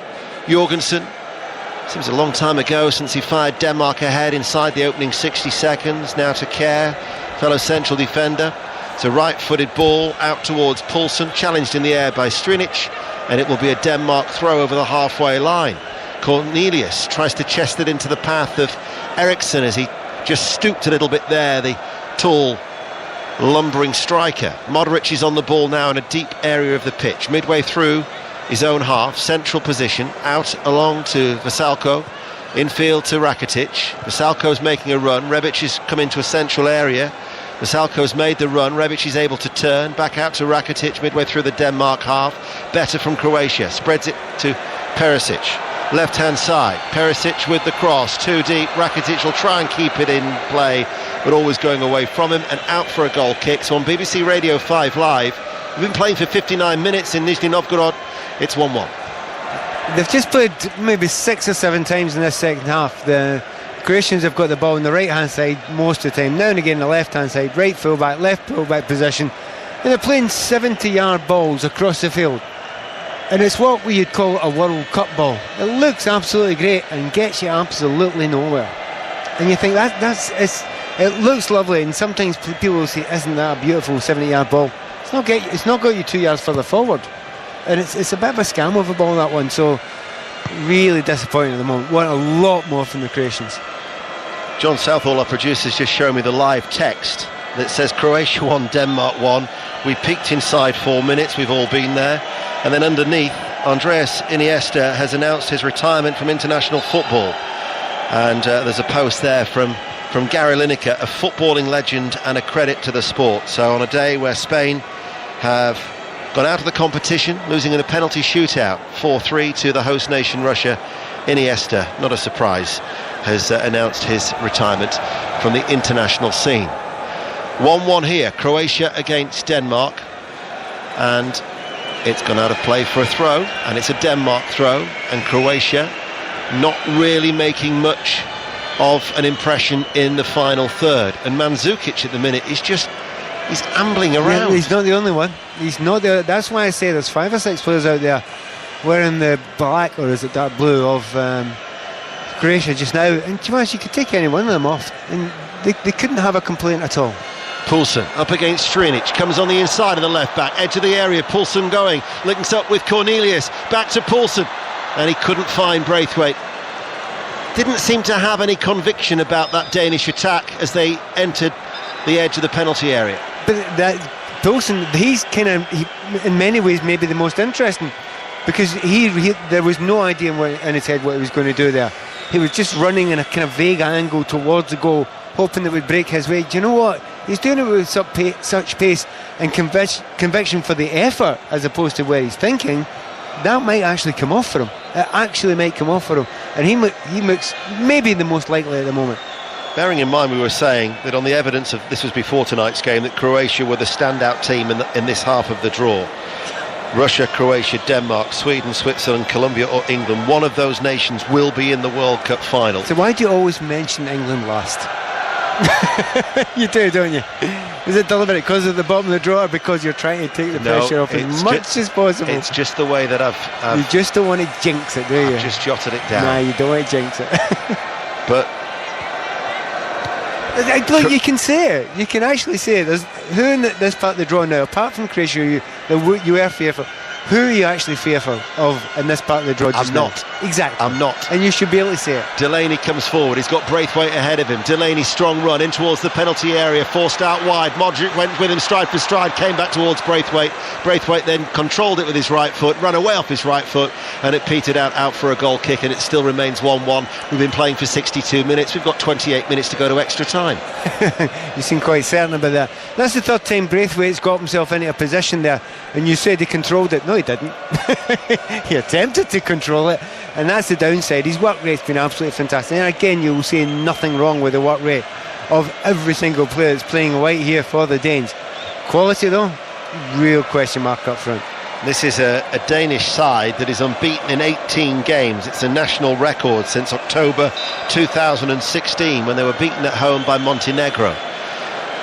1-1 against Croatia. 63 minutes on the clock. BBC Radio 5 Live. Wimbledon starts tomorrow. Andy Murray is pulled out today. Coverage on 5 Live and Sports Extra from 11:30. Our games tomorrow, that one in Samar will be quite tasty.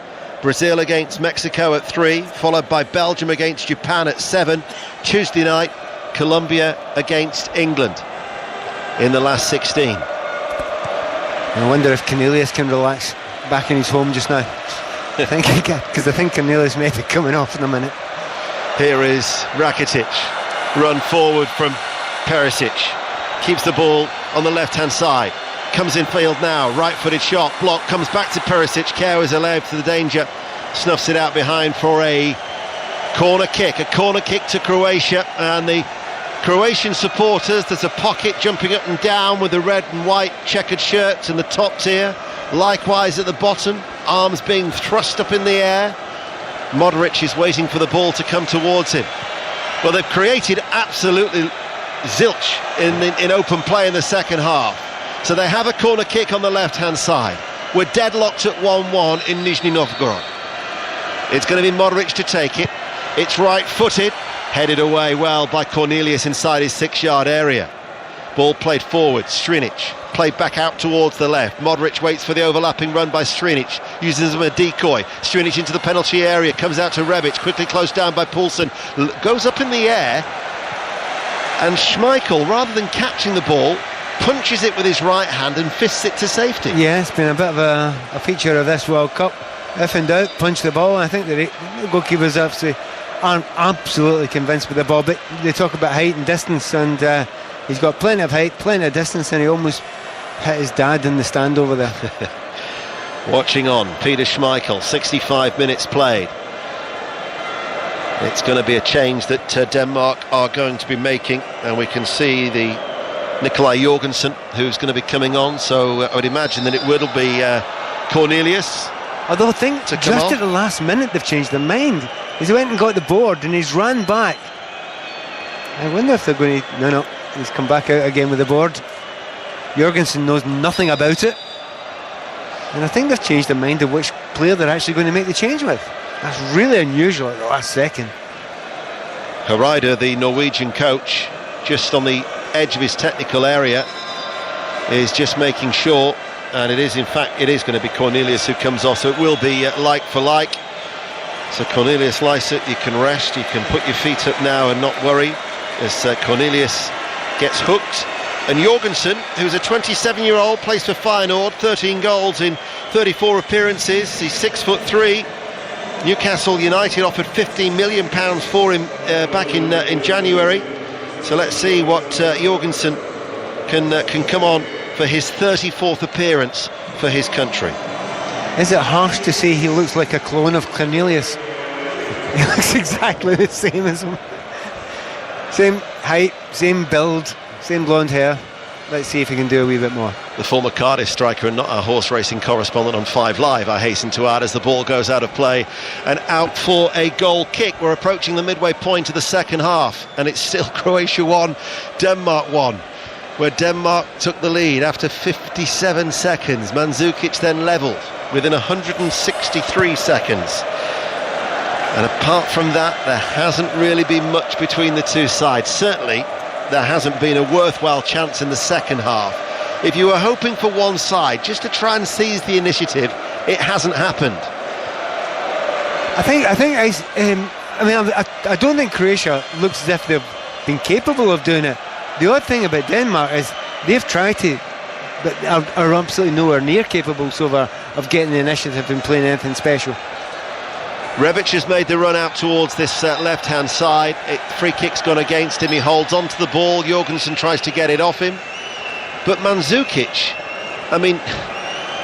he's hardly chasing anything. No, he's not. And again, you sometimes make an excuse for a player. Is he tired? Long season, maybe carrying a little injury. But he was bullied very, very early on in the game. And if you're playing up front, striker on your own, you're going to actually have to take a little bit of a hit now and again. That's part of the deal. But at the moment, there's very, very little movement for him. He doesn't believe he's strong enough. He doesn't seem to believe he's strong enough to get anything out of, either Jorgensen or Kjær. And that's one of the reasons, and it's only one of the reasons why Croatia are not firing, and they are seriously not firing at the moment. I'd bring on Kramaric. Kalinic, the former Blackburn striker, isn't available because he's got a knock. He's down as absent on the team sheet. Here is Modric. Modric easily dispossessed by Schöne. Knudsen now makes a run from left back, the Ipswich Town player, midway through the Croatia half. Still 1-1 on BBC Radio 5 Live as we see the sight of Zlatko Dalic, the Croatian coach with his hands on his hips and his jet black hair, patrolling in that technical area. He looks quite cool and composed in comparison to Hareide, who's a little bit more animated, the Norwegian in charge of Denmark. But Denmark, midway through this second half, have got a throw. Dalsgaard towards Jorgensen. Poulsen back towards Dalsgaard, the right back coming in field now, looking to link up with Eriksson. Out towards Poulsen. Poulsen rolling the ball, goes in between two Croatian players, and they just close that gap and dispossess Poulsen, but sliding back in to try and win it back was Henrik Dalsgaard, the right back, the Brentford defender, and out of play it goes for Croatia. I'll tell you what, I'd applaud Poulsen more than any other player in this field right now. He's losing the ball all the time, but at least he's trying. He's trying to run between two players there. He's trying to use a little bit of his pace. And if he just needs to get through once. He was very unlucky about 10 minutes ago. He put a good ball across the front of the box, and it just didn't fall to the right person. But he looks the most likely, and by some distance he's looked the most likely. Having said that, just about to make another change, and finally the Croatians will make a change, and sadly they'll not make the change I wanted them to make, because I wanted to see Piastre coming on. Fabulous player who's had a lot of injuries. I think he might make a difference if he gets a chance. It's going to be the Real Madrid midfielder Kovacic who's going to be coming on, Mateo Kovacic, and Brozovic is the player who's going to be coming off. So that'll just be in the centre of midfield for Croatia. Still 1-1 with Denmark in this last 16 encounter on BBC Radio 5 Live, where we had the drama earlier with Russia knocking out Spain. I'm sure there'll be plenty of fun and frolics in Samara, Brazil, Mexico from 3 tomorrow. Belgium against Japan is the second commentary, but Marcelo Brozovic is the player who comes off. Kovacic is going to be coming on. He's appeared in every game so far as Kovacic. 2 subs in the first 2 games. Did start against Iceland then as well, the Real Madrid player, and he is going to replace Brozovic, and that is the change that is being made with 19 minutes remaining. But you wouldn't have been surprised had it been Rebic or Perisic, any of those 3. I mean, Mandzukic, you have to keep him on because he can score you a goal, and Modric has always got a lot bit of creativity in him, but all the way through that midfield it's been really down, and Rakitic has had one of the quietest games I've ever seen from him. You mentioned Mandzukic. When Croatia are actually unbeaten in the last 22 games when he's scored, since his first goal was actually in the 4-1 defeat against England in Zagreb, that'd be 10 years ago. So they've got a good record when he's scored, but at the minute they just don't look like scoring. They don't even... Neither team does. Do you know what? If this game was like the France game earlier on in the competition... Oh, wait a moment. Poulsen comes on the inside of Strinic, back towards Jorgensen. Jorgensen with a shot, straight hits Subasic. Finally a bit of excitement, and once again it's that guy Poulsen. When the ball comes to the right hand side, he's got pace, he's got lots and lots of pace. On this occasion he used it well, got to the byline and ended up on a shot towards the goalkeeper, and shock horror, we've finally got a shot on target. I was just going to mention this. Do you know the game just at the end of the tournament, the group stage there where France were playing, and the game was just played out in a very dull, boring way. This is what this looks like, as if they're just playing for a draw. You can't play for a draw, guys. Was anyone told them I was going to say we're in the knockout stages now. I think that's the first shot on target in the second half, and it's come 18 minutes from time. I mean, I went out for a run today this morning, and it was pretty warm. It was pretty warm, but I managed to do 40 minutes, and I ain't no spring chicken next to these guys. They should be able... This is night time, it's much cooler. They should be able to do it here. 17 minutes of normal time remaining. Still not much urgency from Croatia. Kovacic, Strinic, forward ball, easily dealt with by Kerr. Went behind Perisic, and out of play it goes for a throw. Dalic, the Croatian coach, just shrugs his shoulders, arms out wide. He seems perplexed by this performance, as many do inside this stadium in Nizhny Novgorod, as it's Modric right of the centre circle, Rakitic, but there's nothing happening, is it? There's nothing open, no one's making any runs in interesting areas. That you mentioned after 10 minutes of the second half it looks like stalemate, and it's exactly what it looks like just now. So somebody has to adapt, somebody has to change, somebody has to be a little bit braver. Jorgensen gets onto this ball and now runs at pace. Lovren backpedals. Infield is Poulsen. Challenge was made by Strinic. Comes back towards Jorgensen. Links up with Eriksson. Edge of the area. Gets the shot away off his right foot. Off target. I've got to say, as an observer, and I don't have the trained eye that you've got, Pat, but if one side is going to score in normal time, it will be Denmark. Well, you took the words out of my mouth. I would say the better team right now is Denmark. They are the better team at the moment. They're not great, but they are the better team. And that shows you how far Croatia are falling. And you're looking at the midfield and saying, look, who's going to get hold of it? Who's going to say, right, come on, let's get control of this. Let's do something else, ask something else. Modric is now walking about, not having any great input into the game. He's just kind of, he's flitting vaguely in and out of it. Whereas, for 20 minutes at the start of the game, he was controlling it. Now, he is quite capable of still turning this game. We know that. But at the moment, it doesn't look anything like it. A real disappointment of the game. If ever there was one game that is lurching its way towards extra time, it's this. 15 minutes of normal time remaining. It's Croatia 1, Denmark 1. Poulsen trying to wriggle free. He's adjudged to have brought down Strinic, the left back, feels his shoulder, stays down on the ground on the halfway line.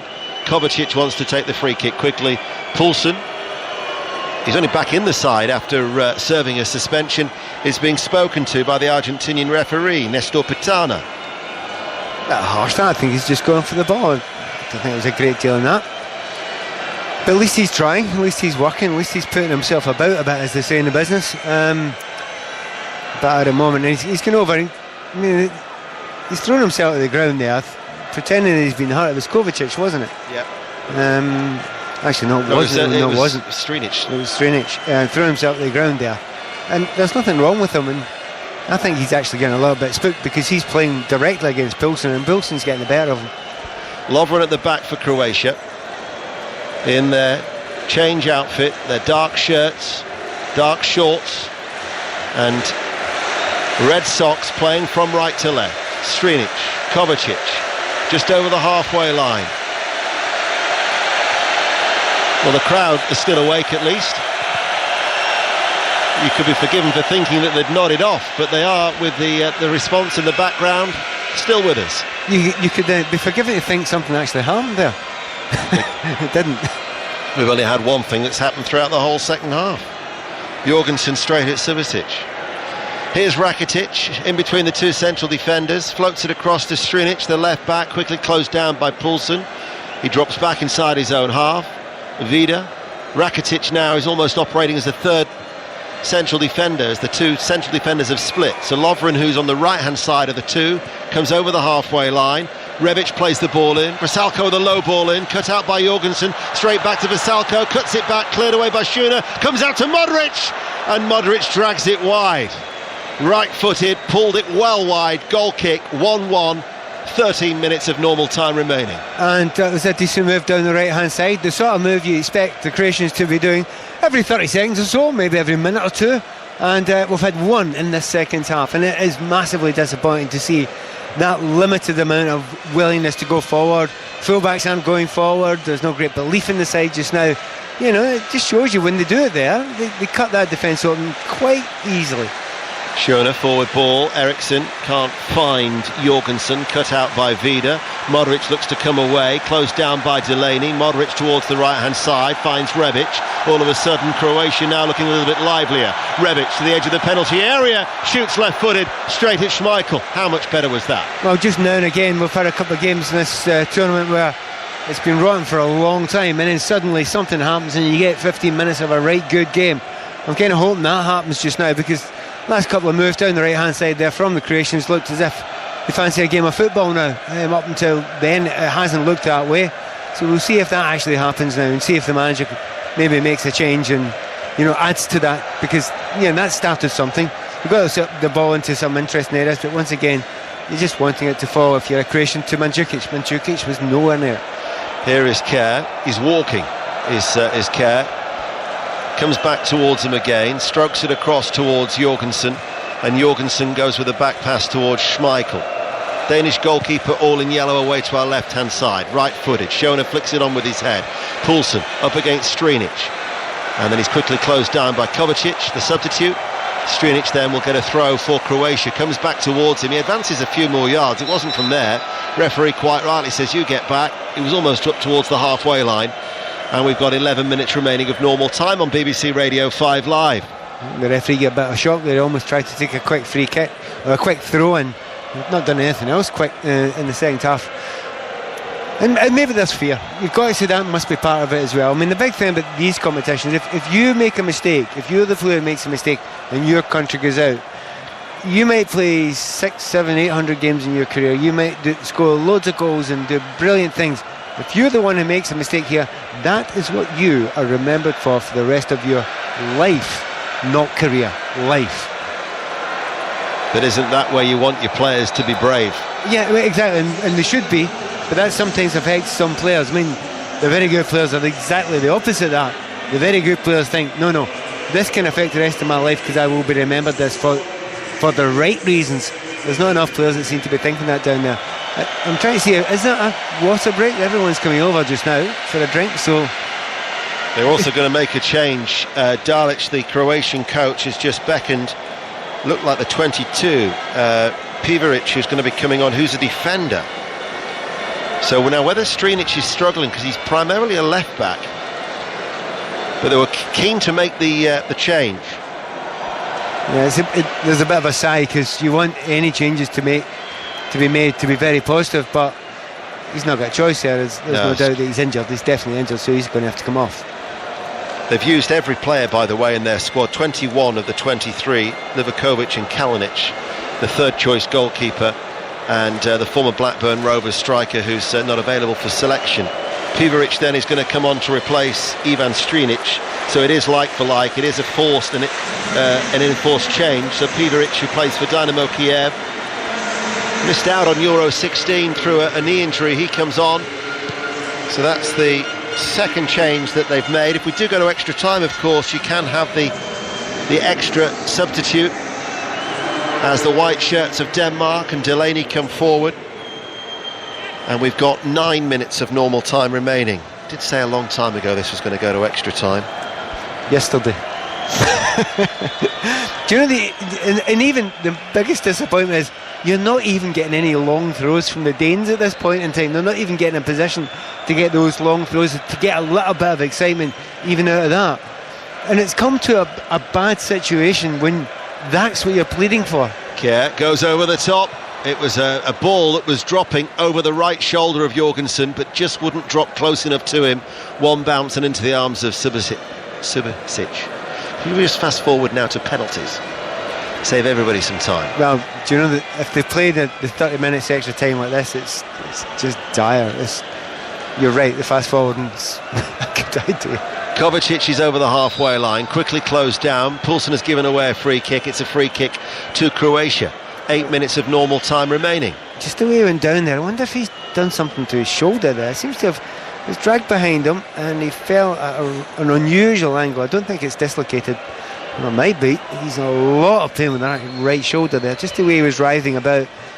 You know, the ones that are kind of not really injured roll. The ones that are injured kind of react sometimes like that. He looked in a lot of pain when he went down there. Kovacic at the moment is just getting some treatment to his right shoulder. The way that he fell, only came on with 19 minutes remaining. We've got 8 minutes of normal time left now. They've already had to make one change because the left back Strinic has just gone off through injury. There's some concern down there. Mandzukic and Lovren, as well as Perisic, are also having a standing over the Real Madrid midfielder. So this will add a little bit of added on time. Tomorrow, Brazil, Mexico, Belgium, Japan are our two commentaries on BBC Radio 5 Live. They kick off at 3 and 7 o'clock.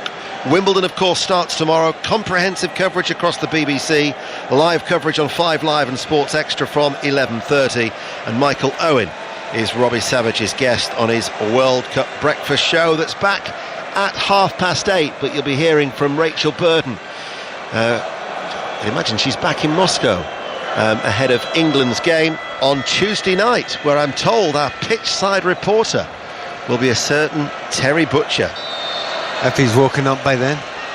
Can you imagine if the game Colombia-England's as bad as this? Terry will throw off the headphones, ditch the microphone, and he'll run on with a clenched fist saying, "Come on, boys." He'll be shouting from behind the goal, don't worry about that. What an inspiration that could be as they go up for a corner kick. To see the sight of your former England captain urging them on. He'll be a cheerleader. But get big, a pitchside reporter. 6.5 minutes to go of normal time. 1-1. Rakitic. Across towards this side, the near side, the left back. The substitute flicks it on. Looping header comes in from Perisic, and it's onto the roof of the net, and out of play it goes for a goal kick.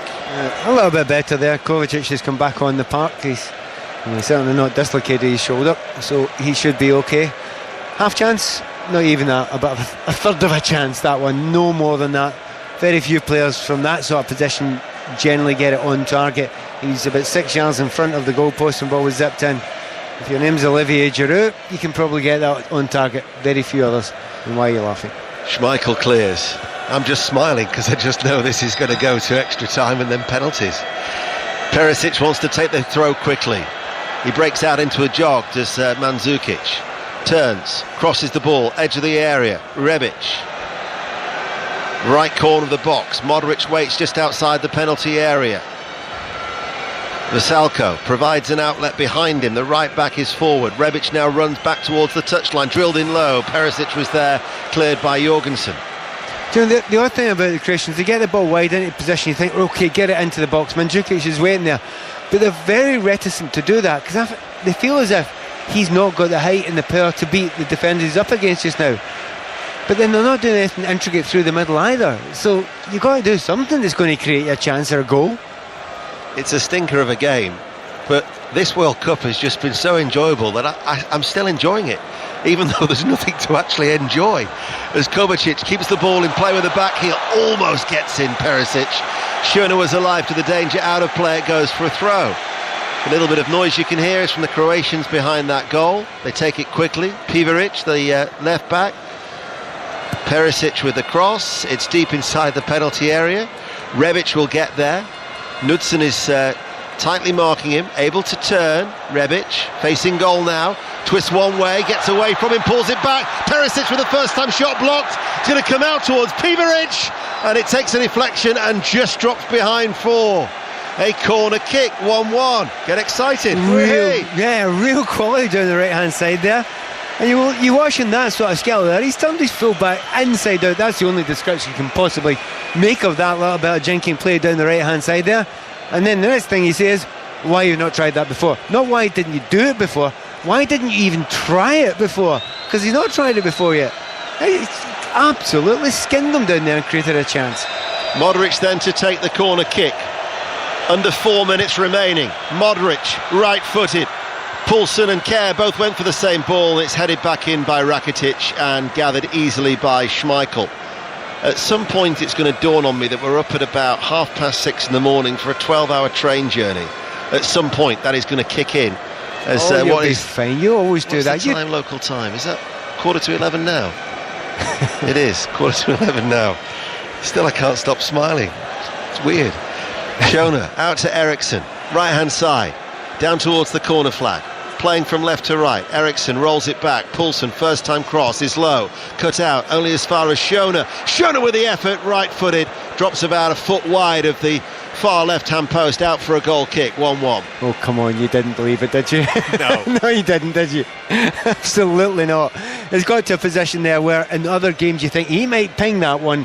It was like the French goal, the Pavard goal that he scored. Exactly the same position.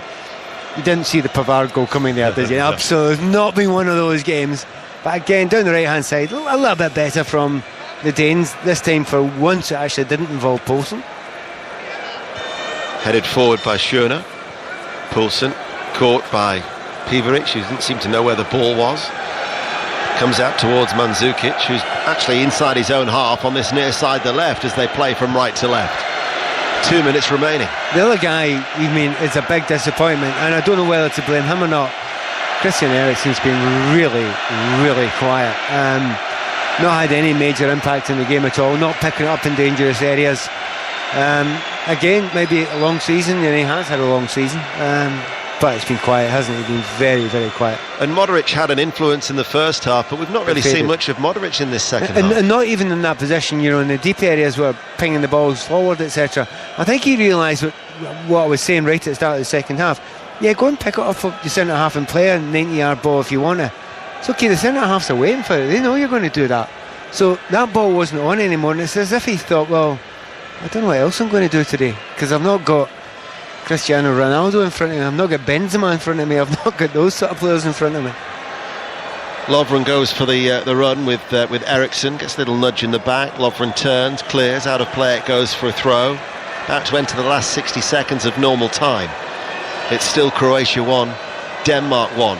Knudsen is actually holding the ball in one hand. We've finally got the long throw we've been crying out for. It's a vice-like grip. He's just clawed it with his right hand, and he waits. He's up against the advertising hoardings, and Croatia have everybody back. So we're inside the last 60 seconds of normal time. It's 1-1, and the Ipswich Town defender is going to launch it long. In it comes now from that left-hand side, and goes over the head of everybody and rolls out of play.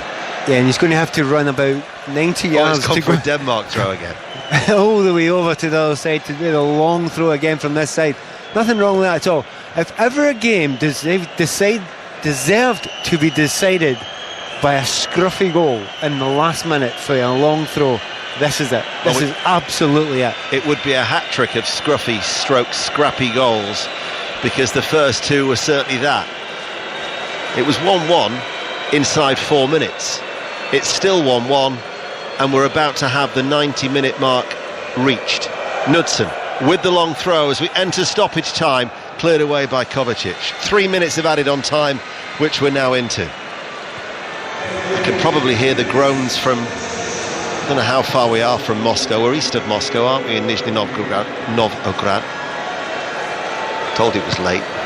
But I can hear the groans from Messrs Chapman and Butcher as Mandzukic comes into the centre circle and chips it across towards Vasalko. I'll tell you who I can hear the groans from. The Russian fans that are in here who want to get out and celebrate. They'll just go. Yeah, they'll just leave. Modric short of the halfway line. Vasalko, the right back, to Lovren. Well, I'm going to ask you a question. If it was you and you were Russian, would you go? Oh yeah. If I was Russian, I wouldn't have turned up. I'd be with my mate Yevgeny, knocking back the vodkas. Lovren strokes it towards Vida. Things you do at breakfast. It's champagne at breakfast. The central defender goes back to Rakitic on the halfway line to Modric. Modric midway through the Denmark half. Vasalko, diagonal ball into the penalty area, headed away by Dalsgaard. Picked back up then by Rakitic. Is he going to let one fly? He is, and it's wide. Goal kick, 1-1. Yeah, 2 or 3 in the last few minutes have decided they want to try and win the game. They can't face the extra time either.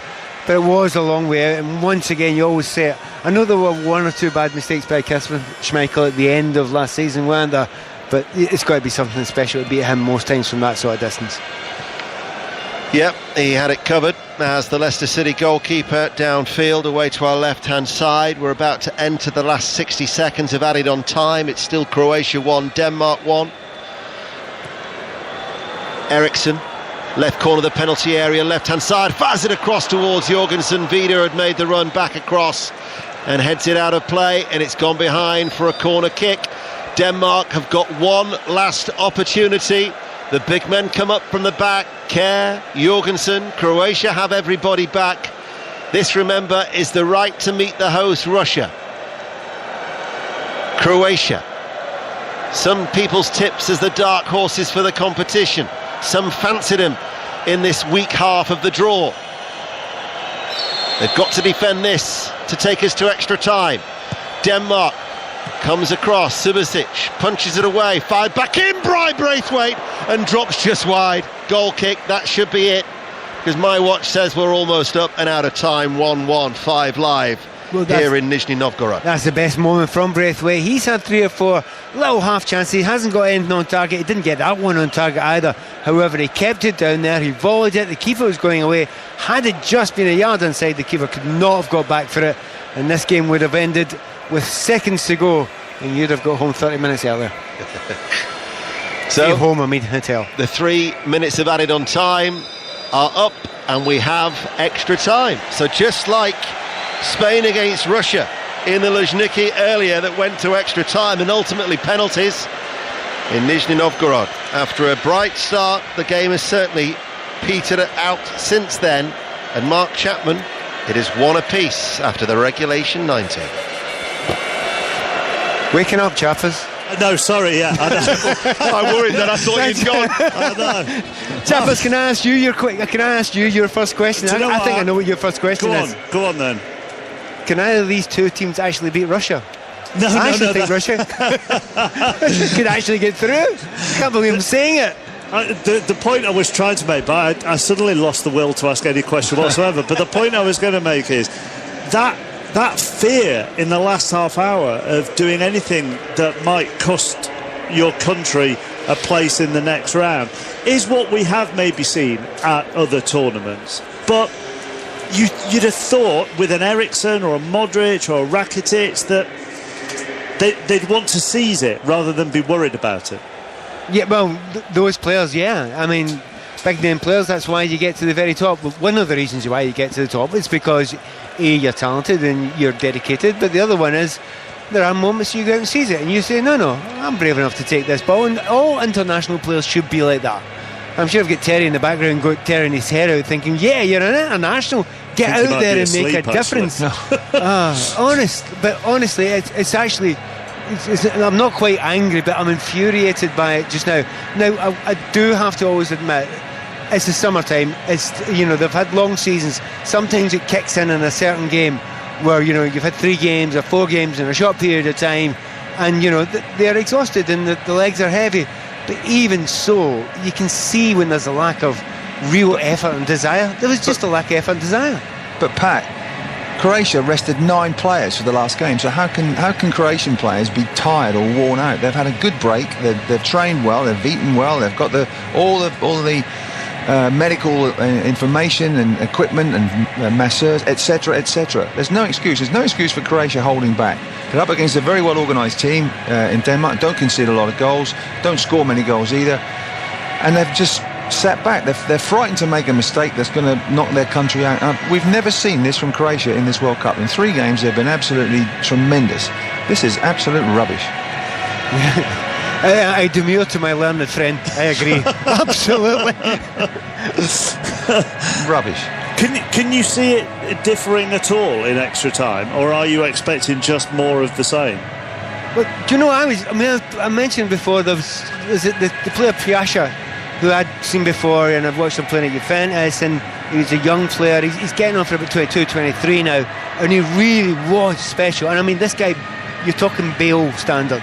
This guy looked phenomenal, but he got those injuries. But I'm looking at it out there, and I think, even if he's lost form, even if he's not 100% back to his best, he's got to be better than that, just with what I've seen of him. So, maybe it will be, maybe he's looking at the manager and he's thinking to himself, look, he's got maybe half an hour or 20 minutes, I'll hold and I'll hold and I'll hold. But you know what, Dallas, you better stop holding. You've got to make a decision, because you're talking about the quarterfinals, are sitting staring you in the face, and how much would you hate yourself if, I've watched, Terry, you know yourself, you've been to the last stages of tournaments like this. If you walk off that field and you've given everything, you're gutted, but it's okay, you can live with yourself. How about walking off that field and you've not given everything? You couldn't live with yourself. No, you certainly couldn't. And you think about making changes, but I just think he's got to shake up the ones that are on the pitch now and just say, do you realise what you've got? What you could have. Because this, the next goal's going to win it. There's no doubt about that in extra time. But do you want to go? We've seen what to penalties. We've seen what's happened to Russia in Spain. The former World Cup holders knocked out by Russia in the penalty shootout, and it is a lottery. It is. You just don't know what's going to happen. So you don't want to get to that stage if you possibly can. So hopefully we'll see a rise in tempo. We'll see a rise in people taking chances, because you have to gamble sometimes to come out with the high stakes. Can you see any positives from that second half? Yeah, we're nearly finished now. We're closer to the end. No, I suppose I'll give you one positive. I'll give you absolutely one positive. I don't think there's anything wrong with the effort and the work rate for the Danes.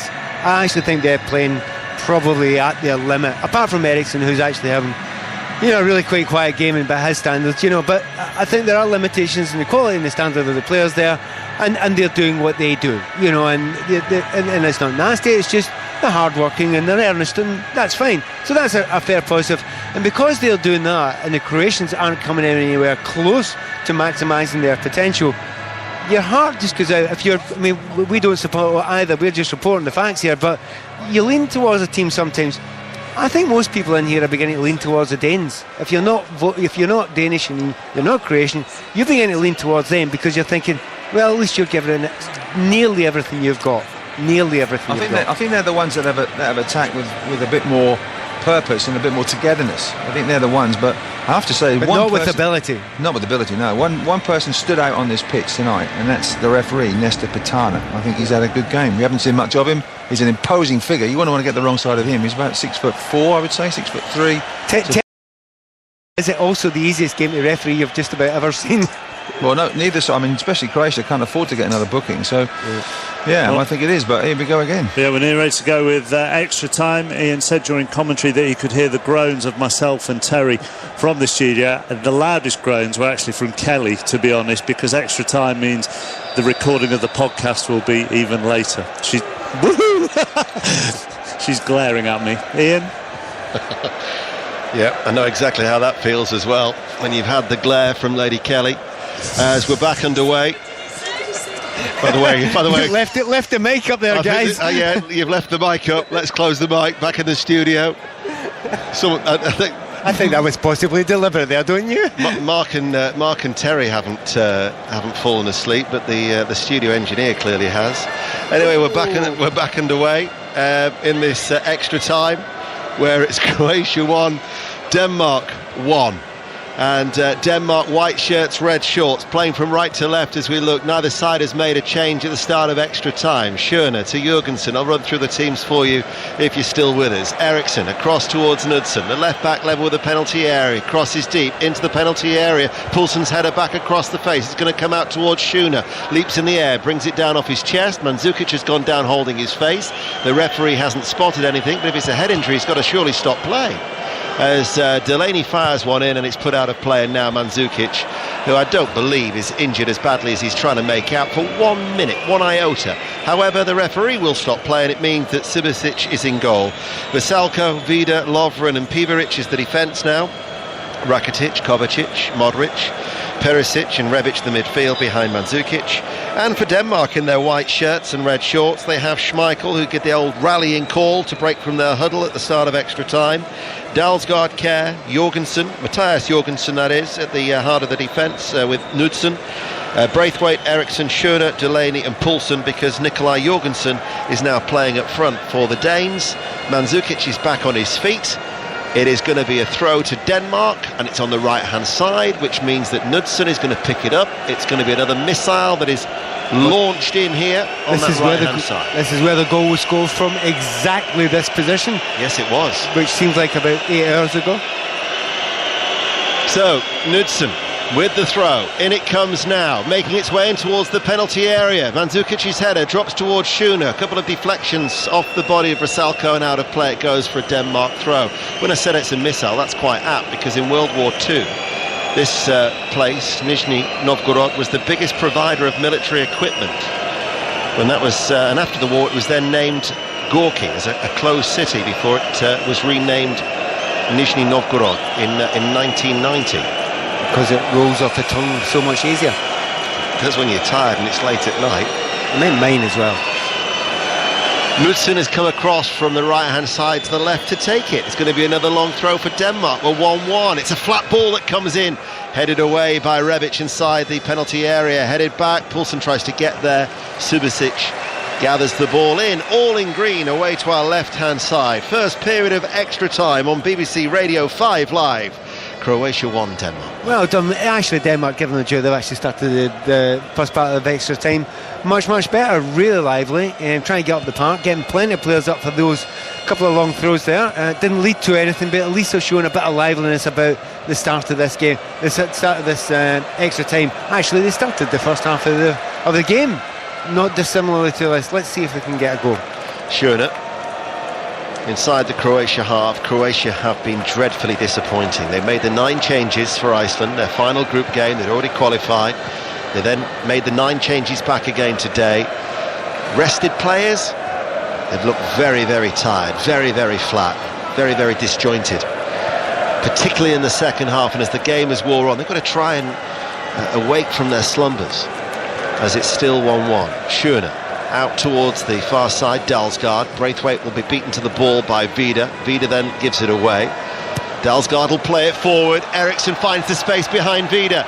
Eriksson with a cross, right-hand side. Braithwaite brings the ball under control. Clips it in, right-footed.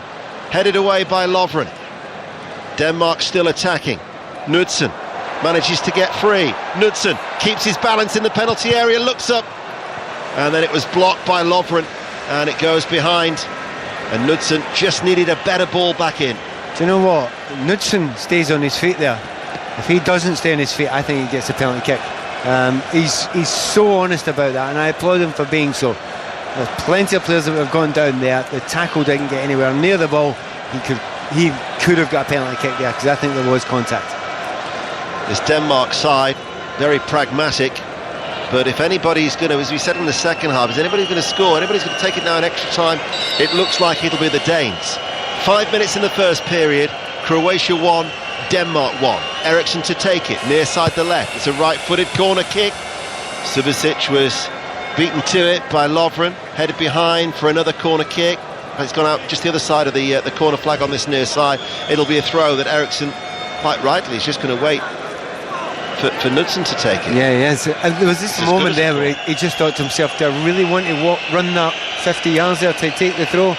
Absolutely you do, and if at least a goal, he'll be happy he did.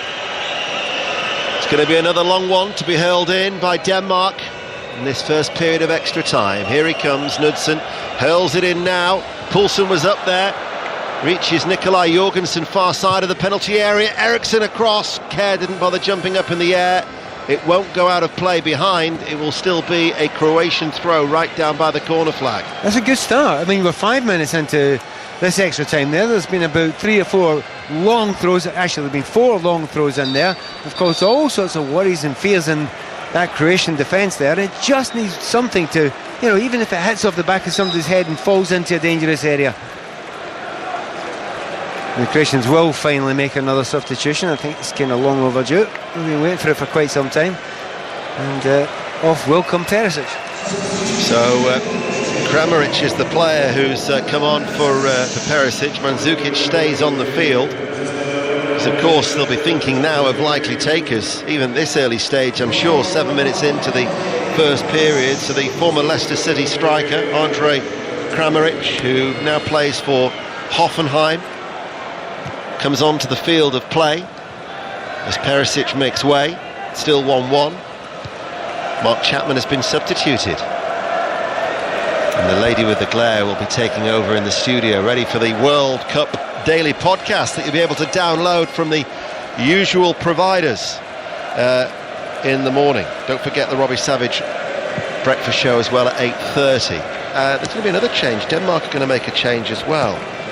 Krondelli is going to be coming on. 35 years of age. He's the oldest player in the Danish squad. So he's going to add further experience to that midfield for Denmark. So we'll see who he is going to replace as we're midway through the first point of this first period of extra time. Croatia 1, Denmark 1. And the player who's going to be coming off is Thomas Delaney. Actually, he's kind of had a workmanlike display in that kind of central midfield area. They have been playing parts of the game as almost a 4-4-2, and that means there'll be 2 central midfielders there. So it is a shift that you need to do in there, and sometimes that's all you do, is you close down, you make sure the people don't get space, especially if you're playing against someone like Modric. And he's done that job fairly well, without doing anything sparkling going forward. It's his first appearance at this tournament for Michael Krondelli. Plays for Deportiva La Coruña, recently relegated from La Liga. His 59th appearance for his country, as Eriksson wants the ball on the halfway line, but he's not going to be given it because Kerr goes long. Nikolai Jorgensen heads it down. Schöne gets the shot away, right-footed, always going away from goal as it bounced in front of the left-hand post as we look, and out of play for a goal kick. It's actually now very, very obvious Denmark are by a long way the better side. And since the start of this extra time, I do not think that Croatia have really got out of their half with good possession at any point in time. So utter domination from the Danes. They're getting into good areas. Usually it's not the most sophisticated football getting there, but you just wonder if they can get the ball to maybe a free kick, a place where they can get their top man Eriksson on the ball, that he can maybe have a shot from 25 yards. That might be the difference. Pivric in possession on that far side. Kramaric and Kovacic wanted to try and get things moving. Here is Modric. At the risk of the curse of the commentator, the Croatians look shot as a team, and I find it baffling, bearing in mind they made the 9 changes. But they've lacked there's been no cohesion. The players that you want to see playing with each other, Rakitic always wants to play good balls with Modric. They've got great understanding with each other when they play international football. They look as if they haven't even been formally introduced out there tonight. It's very, very strange to see that, as if they're falling out or something. Sure, they haven't done, but the guys that you want to work together. Modric early on was trying to find Mandzukic all the time, realised that he wasn't finding space, and then that stopped, and suddenly totally just disjointed. So it doesn't mean they're not going to win the game. They might still get through, and they might get better in the next game if they do get through, but they looked really poor so far in this game. Kramaric gets the ball out towards the left-hand side to Pivaric, and Croatia will win a throw. So with the two substitutes now linking up on that far side, the left, Croatia do have fresh legs on that left-hand side. Under 5 minutes to go to half-time. The Russian supporters have stayed with this game, which, believe me, has been very, very hard at times. Rakitic in possession, 10 yards inside the Denmark half. The white shirts of Denmark, everybody back behind the ball. Vida to Lovren. Vasalko, he's hardly get forward on the right-hand side, the right back, which he was doing in the first half. Well, that's a very good point, actually, because, you know, sometimes if you have got a very static game, you're going to say to your fullbacks, you make the difference. You're the guy who's going to go and fly outside, the wide players come inside and, you know, ask different questions. Not really seen that happen at all. I mean, Strinic hardly done it at all. Pivaric has done it very, very seldomly. And certainly when they've done it, they've not actually got crosses in. Kramaric looks for the ball forward. Both Rebic and Mandzukic both go for the same ball, and as a result, when then Mandzukic hooks it in, there's nobody there to get on the end of it. It's actually kept alive by Vasalko, but in fact, offside on that far side. Mandzukic just had a go there at Rebic. Well, at least Rebic made the effort to get in the box with him. The ball's cut back there. Do you see how close the next Croatian player was? There's two of them in the box. The next Croatian player wasn't closer than about 50 yards away. You know, you're trying to get yourselves into the latter stages of the World Cup, and yes, I understand it's late in the game, and yes, I understand there's tiredness, but somebody can make an effort to go and get in there, because had someone taken a chance, they might have had a tap in there. Headed back by Lovren to Subasic, the goalkeeper. Thought about throwing it out first time. He'll hurl it across towards that far side. Pivaric, Kovacic is there if he wants. Instead, the ball is played forward up towards Mandzukic, easily dealt with by the header of Jorgensen. Kovacic. Pivaric now joins the attack. The left back, midway through the Denmark half. BBC Radio 5 Live. 1-1 between Croatia and Denmark. Modric in the centre circle. Kramaric in the central area now. Will switch play back out towards that far side, the left. Pivaric will pop it into the path of Kovacic, the Real Madrid midfielder, back out to the left back. Denmark have fouled back. White shirts just keeping their shape. And here is Kramaric. Kramaric hoists it again out towards that far side. Dalsgaard, the right back, certainly not lacking in height at 6'3", heads it away comfortably. And Denmark now with Dalsgaard will clear downfield. When I said about half an hour, 40 minutes ago, just fast forward to penalties. Pavaricia repeats up towards Kramaric in the penalty area, brings it down under control. Kramaric now with the angle tight, lifts it across, and it's touched behind by Schmeichel. He had to be very watchful and just tipped it behind over the crossbar for a corner kick, because that was dropping. Yeah, I mean, absolutely, it wasn't a deliberate effort on goal. It was meant as a cross, and whether it's taken a little bit of a deflection when it's come over here, yes, it has taken a deflection. The cameraman on the 18-yard line has caught that perfectly. His name is Liam. I do my research. Corner kick on that far side. It's still 1-1. Croatia.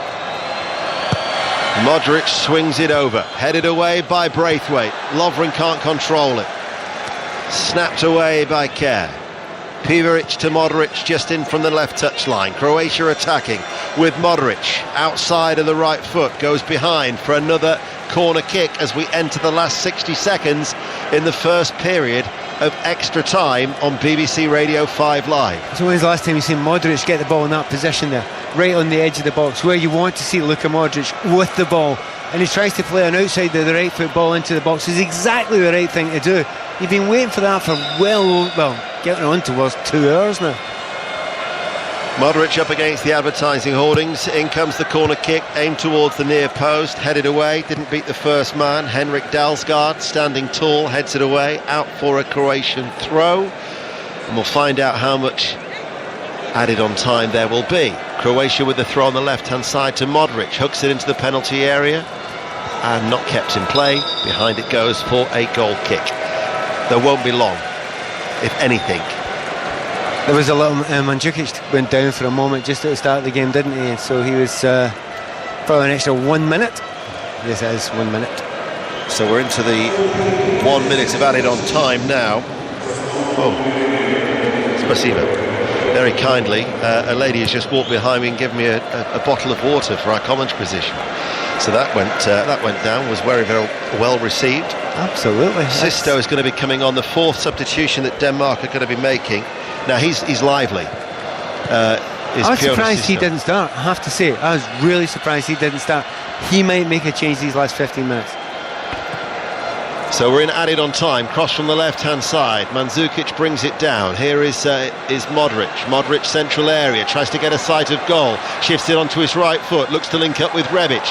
Into the penalty area. Modric with his back to goal. Able to turn. Plays it in low. Cleared away by Jorgensen. Out of play. It goes for a throw.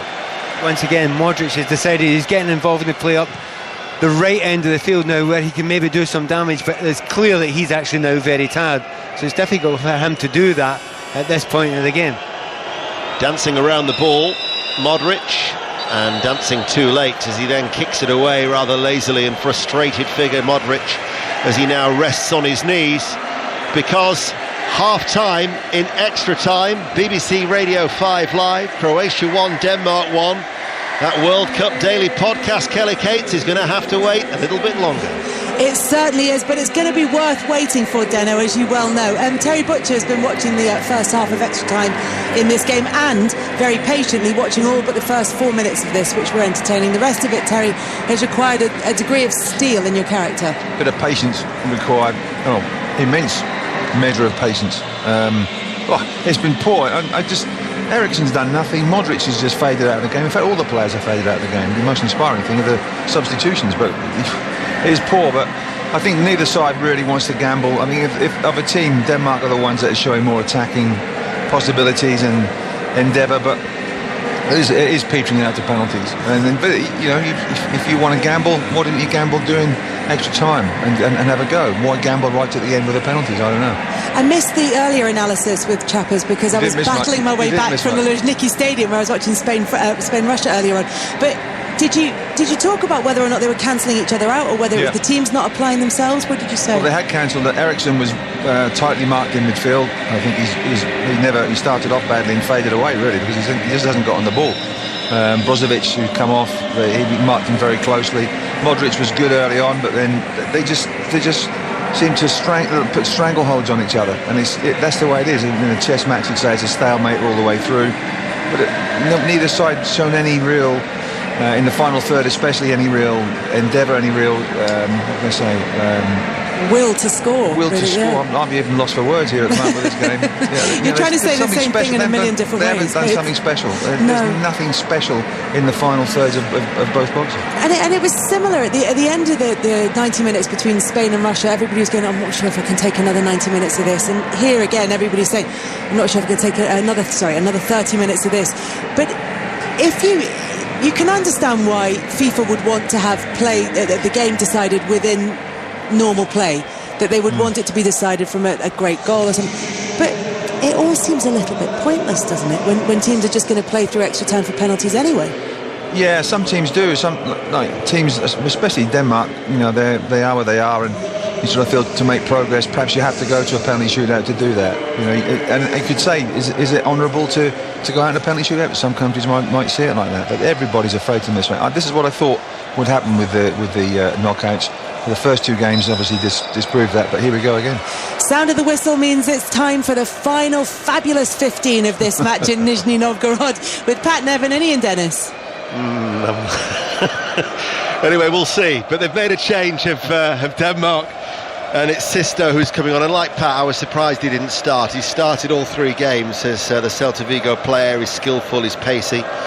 Could be easily described as one of the most exciting players in the Danish squad. But anyway, we're back underway, 1-1, second period of extra time. Kramaric is on the attack for Croatia in their dark shirts, playing from right to left. Kovacic now comes inside, takes a deflection, falls to Mandzukic, tried to tear it up towards Modric, cleared by Poulsen. In the air, Modric with Eriksen and out towards Sisto, and Sisto straight away is coming forward, always like a breath of fresh air. Gave the ball to Sisto, diagonal ball, Nikolai Jorgensen into the penalty area, and he tries to cut it back into the box towards Eriksen. and it's cleared away by Pivaric, the left back, and out of play it goes for a Denmark throw. Pat Nevin, 1-1. Well, the analogy you always think in those ones, a substitute comes on, and it's almost like a boxing round, a new round, and they start really quick at a heavyweight, the first 20 seconds, and then it fades away, and they just go back into a slugfest again. Let's hope that's not the case with Sisto. Let's hope he gives us 15 lightning minutes here. Croatia are going to make their fourth and final change in extra time. BBC Radio 5 Live. Eriksson chips the ball back towards Kerr. Bardelli's going to be coming on, the midfielder for Fiorentina. Tends to normally play as a deep-lying midfielder. The number 19, who's just limbering up, rotating his hips, adjusting his shorts, moving from side to side with his bright orange boots. Down below as Crondelli slides it forward. Sisto into the penalty area, lively character, turns inside the box, gets the shot away, and it was curling and wide. Okay, Sisto, man of the match. He's been on he's on 2 minutes. He's done 2 great things so far, and as you see, completely livened the match up. You can see he's got pace there, you can see his willingness to get on the ball and run at players, and that's been one of the biggest disappointments in this game so far. There's nobody really being willing to run at their opposite number, their fullback, take them on and ask questions of the defenders, other than Poulsen now and again, a few times and again. Well, Bardelli is actually going to replace the pedestrian Mandzukic, who is just sloping off the field of play. It's the quickest he's moved all night. So the 29-year-old midfielder is coming on for a striker. So I would imagine that there's going to have to be either Kramaric or maybe Rebic will move into that central area where Mandzukic was playing. There's talk, by the way, that he's out of contract for Fiorentina, and with Manchester City, I don't think they've done the deal yet for Jorginho, have they, of Napoli? But there's talk that he's going to go to Naples to replace the Manchester City-bound Jorginho. But 3 minutes into the second period of extra time on BBC Radio 5 Live, all 4 substitutes have now been used. Croatia 1, Denmark 1, and Modric chips it across towards that far side. Veselko, the right back, is forward. Kovacic makes the run behind him. Here is the Real Madrid player, finds Modric forward, straight away involved in the action is Bardelli. Been able to take the ball into his feet and to get a shot away is Poulsen now for the white shirts of Denmark over the halfway line. Finds Schöne, Eriksson goes back. This is extra time. Tomorrow's offerings, Brazil-Mexico from Samara. It's where the Volga River will also, of course, the locals bathe there on the beach, that 3-mile stretch in that very pleasant city. Brazil-Mexico at 3, Belgium-Japan at 7. Wimbledon starts tomorrow as well. Here is Nikolai Jorgensen, unable to hold the ball, gets a second chance because Vida couldn't control it. The white shirts of Denmark are back in possession.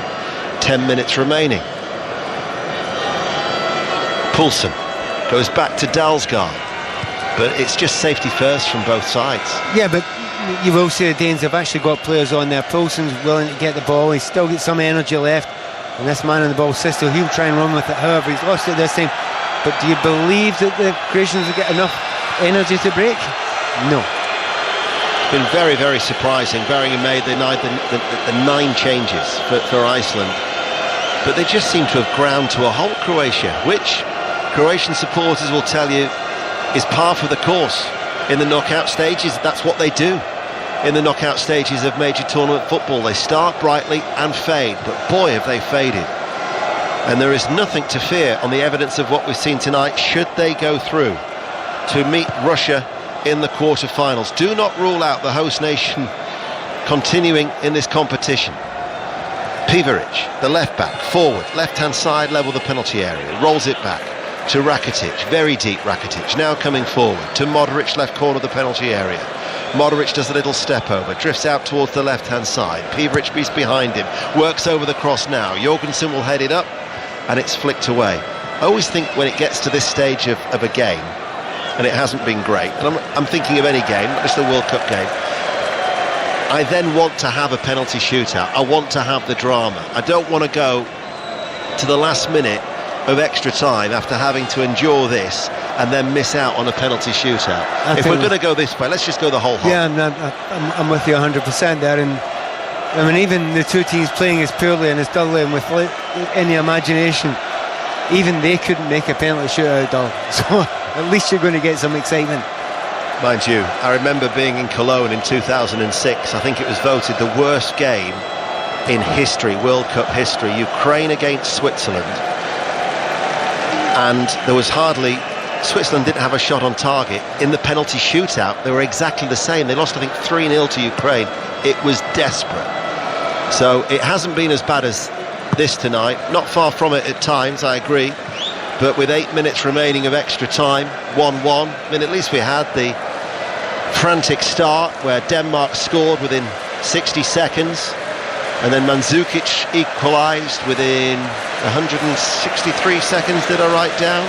As it's going to be a long throw for Denmark, almost level with the penalty area. The supporters inside the stadium here in Nizhny Novgorod are applauding, hoping that something's going to happen.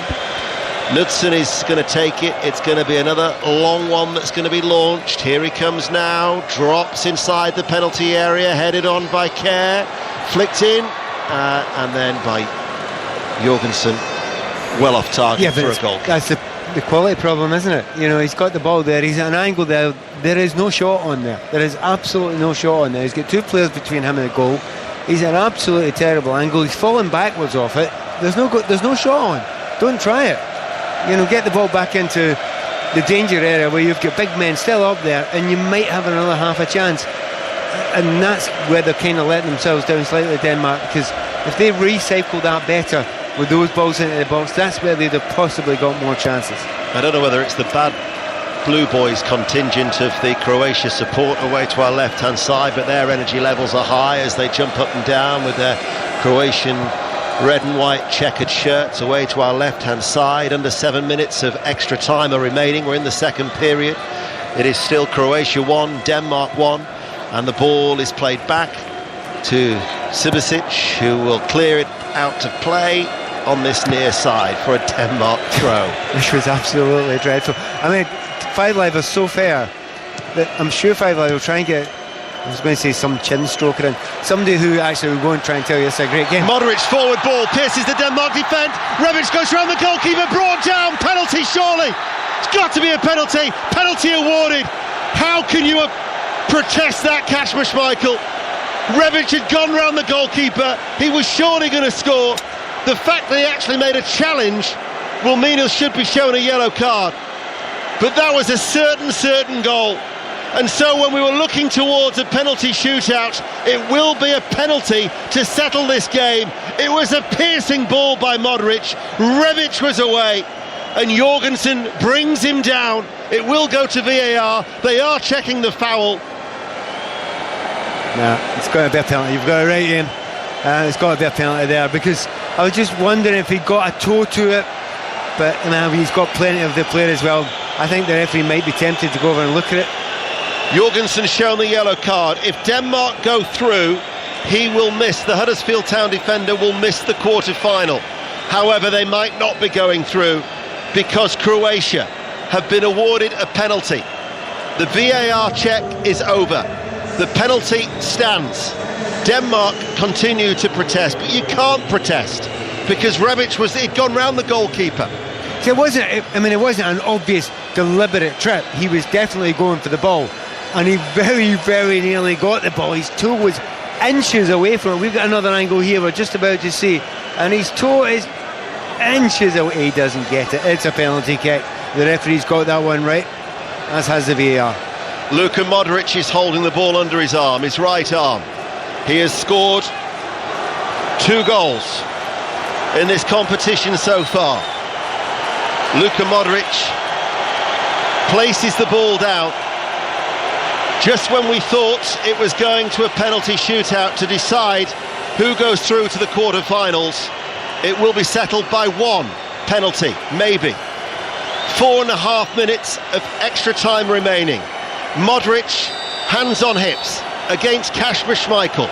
Modric runs up now, right-footed. Schmeichel makes the save. It was low, it was to the right, and Schmeichel moves away to his left-hand side, holds on to the ball. The Croatians are thwarted, and Denmark are still fighting, and we will still have a shootout after all. And what psychological advantage now could that give the Danes? So you're looking at it now, and it's a great save. He's probably moved early. Question remains, he's taking a player out there. It's just about to be hit, and should it be a red card, not a yellow? That's what a lot of the players are suggesting. But it's that double jeopardy, isn't it? You've made an attempt at the ball. It is a clean attempt at the ball. Here is Eriksson coming forward. It's the reason why we outlined it in commentary. I said it at the time. Jorgensen made an attempt to play the ball. It was a tackle.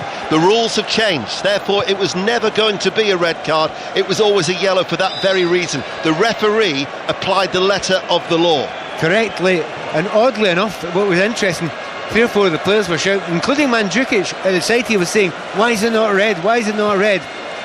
You've just explained perfectly to us. 3 minutes of extra time remaining. So we do have late drama, and the drama will continue. BBC Radio 5 Live. Modric, it was a beautiful ball as well through to Rebic, out towards Vasalko, right-hand side. The thing is, with Modric, they've never had a penalty shootout in a World Cup. They have in a Euros, and he failed to score. You wouldn't now want to take another one in the shootout because, well, if he is, he's going to have to be very mentally strong, because Schmeichel with the save. But there's also a big part of you that thinks, well, you're one of the major players, if not the major player in the team. And if you're seen to, inverted commas, bottle it, I wouldn't use that phrase, but some would, then, say, well, wait a minute, but young kids, you're putting them through that. They have to live with that. So in some ways, Modric almost has to offer to take a penalty. 2 minutes of added on time remain. 1-1. Modric has had a late penalty save. We are edging ever closer to a shootout here in Nizhny Novgorod. As Modric switches it out towards Pivaric, the left back, level with the penalty area. Pivaric onto his right foot now, waits, doesn't deliver the ball. Rakitic, Modric, is he going to shoot from distance? He waits, crowded out to Rakitic, back to goal, can't find a way through. There's a Russian supporter being helped up the stairs over on that far side. There'll be a few more later on. As he's been taken out on that far side, as Modric comes forward now. Modric shoots straight at Schmeichel. It would have been a travesty, to be fair, had Modric scored, had that penalty been scored. Considering the way the game had gone, and specifically the second half, they hadn't shown enough, they hadn't shown anywhere near enough, and they didn't deserve to win the game. So I think Denmark, the least they actually deserve is at least to get to a penalty shooter with the effort they've put in, with the limitations of the players they've got there. Well, we're about to find out how much added on time there will be here in the stadium. 1-1 between these two sides, and Croatia had an opportunity to go through. You've got to feel sorry for them in the sense that it would have been a certain goal if Jorgensen doesn't make the challenge, but it was a genuine attempt to play the ball, hence why it was only a yellow card from the Huddersfield Town player who gave them the lead. Modric now wants to try and find a moment of redemption. Kramaric goes for a curling effort, right-footed, over the top, goal kick.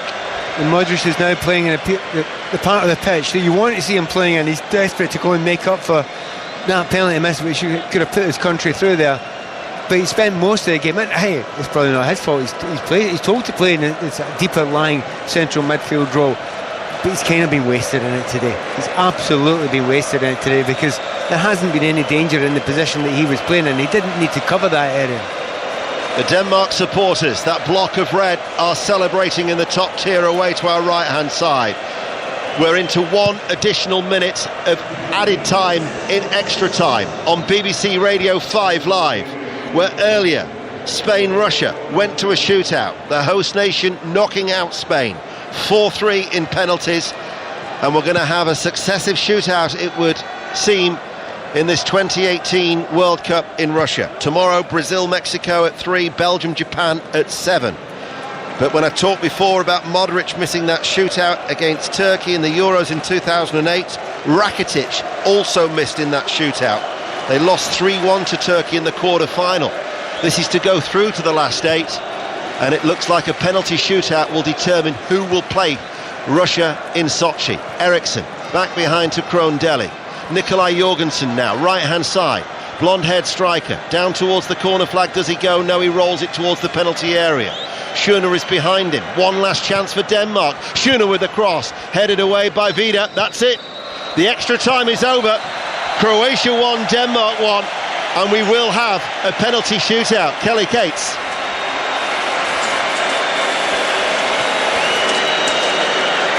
Terry Butcher, genuine attempt to play the ball. Was that the right decision for the referee to award a yellow card in the incident that led to the penalty? Yeah, I thought so. I thought he did try and get the ball. He's inches away from getting the ball. He just clips the heel of Rebic as he goes through. It's disappointing in many respects because Rebic had ever saw a great ball by Modric. You think he's done the hard bit, got around the keeper, just tap it in.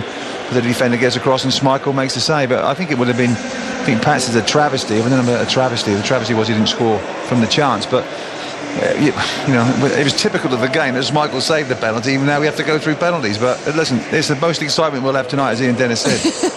What would you do if you were the manager? Would you allow Luka Modric to take a penalty in the shootout, given that he's missed one in open, well, not in open play, but in 120 minutes? I think Ian said he missed the penalty in the penalty shootout before as well. So, yeah, it's up to the player. You know, you'd say he's on your list. Do you want to take the penalty? And if he says no because I missed one, well, fine, but someone else does it. But if he says yes, he's an experienced player. He's a great player. So you give it to your experienced players. You give it to players that aren't going to let you down, hopefully.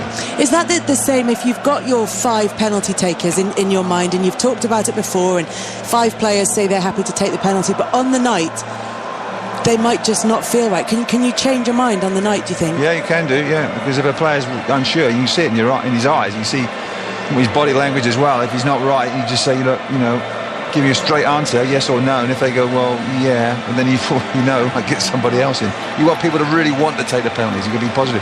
And when you get them round in the huddle, you can see the TV pictures of them doing that just now. You just say to your players, like, you will score. You will score this penalty. Believe you will score this penalty because, you know, I've got every confidence in you, etc., etc. So you're just trying to wind them up because you've only got a short space of time because you're all over quick. Get your 5 written down, which is already down.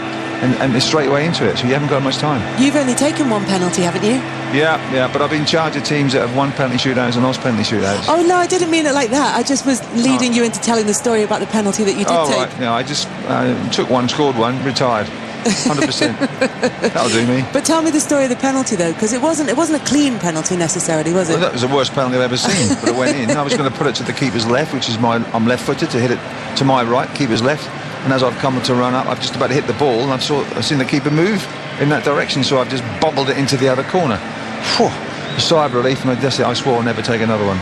I've given away plenty of penalties, but I never took one again. But when you're watching a team that you play in take a penalty shootout, how when you're standing there, we're watching the Denmark players getting into a huddle, and you know the Croatia players doing the same just out of shot, but what's the collective spirit around it? Because it's about those potentially 5 players, maybe more, who are going to be taking the penalties. But what can you do as the rest of the team? You just try and give them confidence, instill faith in them. But the rest, if you're that close to the team, the rest of the teammates are going around them and really pumping them up and saying, come on, you can do this and this. It's about a confidence factor. You've got to make that long walk. You've got to go up to the penalty, put it down, put the ball down, and then you've got to compose yourself. And it's probably as much mental as it is with the technique of the penalty. You've got to get your mind right, clear your mind completely, and it's very difficult in these circumstances because if you miss, if the consequences of you missing, but you also know, if I can score this, and I certainly want to score this, I must score this, then you'll be a hero.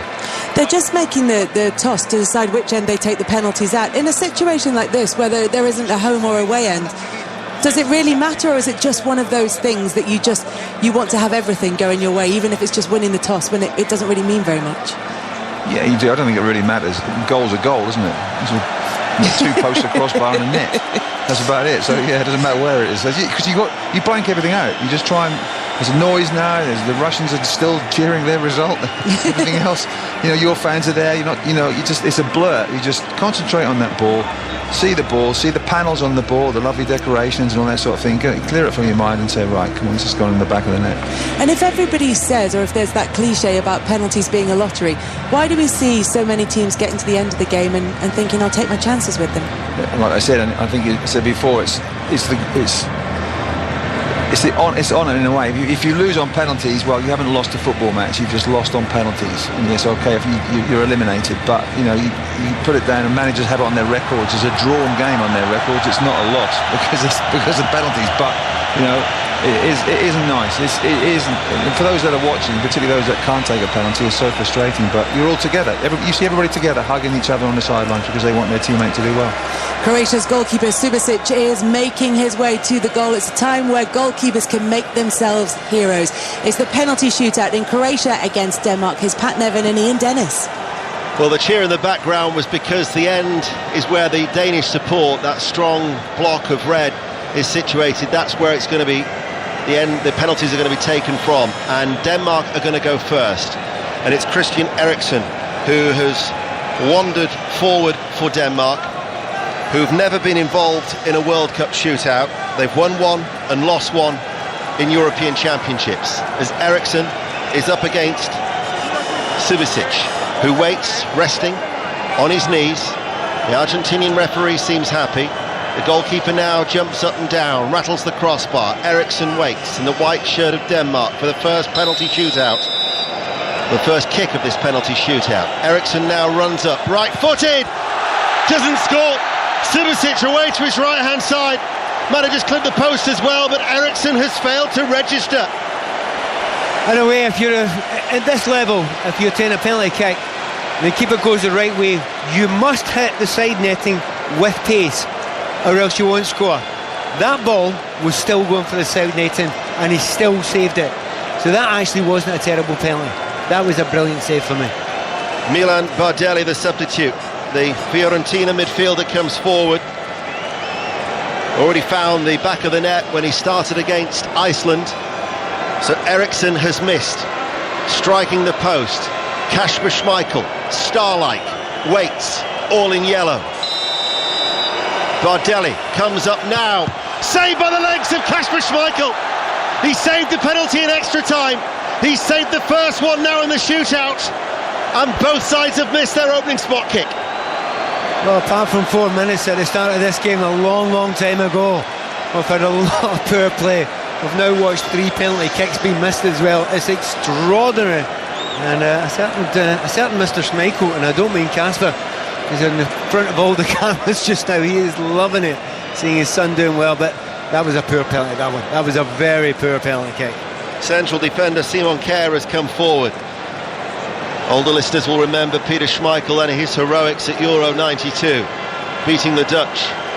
He's now watching on and seeing his son try to become the Danish hero in 2018. Kjær, the captain, comes forward now, the central defender, strikes it powerfully, rifles the ball into the back of the net, and the first penalty has been registered and Denmark lead 1-0. If you have Subasic and Jed Schmeichel in there, they're not saving that one. Absolutely roofed it right into the corner with such incredible pace. You do not get better penalty kicks than that. Well done, Kjær.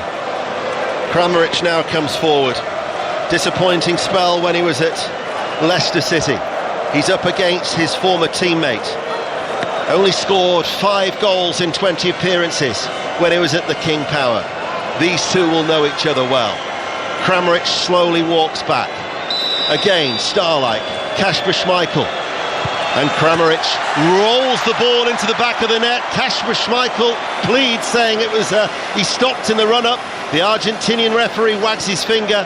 The goal stands. It's 1-1 after 2 penalties each. And of course the rule is you're not allowed to stop. You can slow your run down, which feels like a little bit of a dummy, and that's what he's done, and we've seen a few of them recently. But if you stop, John Aldridge, a player I used to play with quite a lot, fantastic at that, can't do that anymore. That wasn't a stop, it was just a slow down. It was a good penalty kick. Michael Krondelli, the 35-year-old, the oldest player in the Danish squad. Subasic makes his way slowly back onto his goal line. The Argentinian referee says, don't you move. He's all in green. Krondelli waits for the referee's whistle. There it is, comes up now, strikes it right-footed, sends the goalkeeper the wrong way, finds the bottom left-hand corner. Denmark lead 2-1. BBC Radio 5 Live. Yeah, another good penalty kick there. He waits for the keeper to move. And by the way, the referee does tell the goalkeepers not to move off the line. They're ignoring him completely, and he's doing absolutely nothing about it. And that's the difficulty when you're being a referee in this sort of thing. You actually try to keep your eyes on three different things. You've got the assistant there to help you as well, but in the end you almost have to send the keeper the wrong way.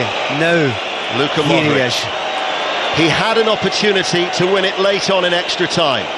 Kasper Schmeichel made the save. Modric missed in Euro 2008 in a penalty shootout. Modric comes forward now, right-footed, low, down the middle. Schmeichel went away to his left-hand side.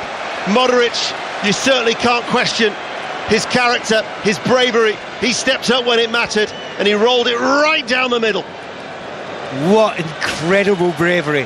Not only to take the penalty kick, but to take that penalty kick. And he must have thought about it long, hard. Do I go the same way again? He'll think I'm going to do that. He double buffs. See if you're thinking that way. You know what? The sensible, intelligent thing?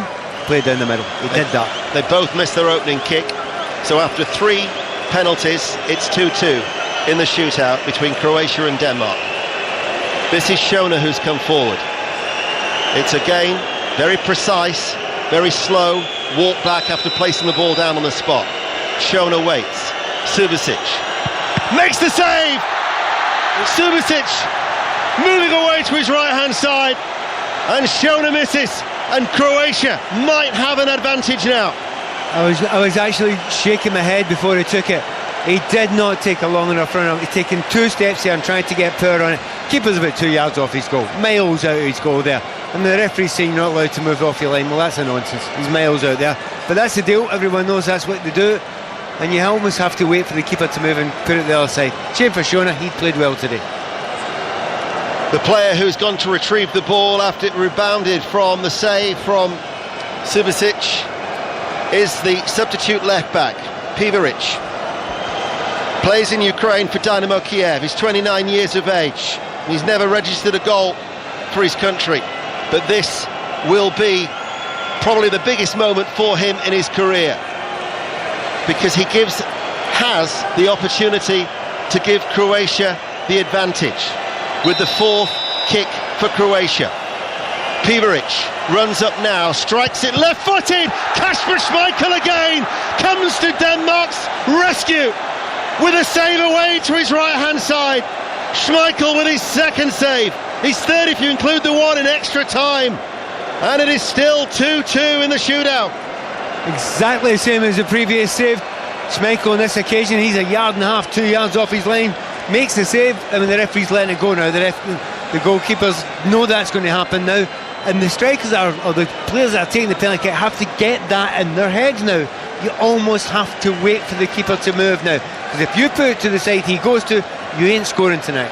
Leicester City fans will know all about the prowess of Kasper Schmeichel when it comes to penalty saves.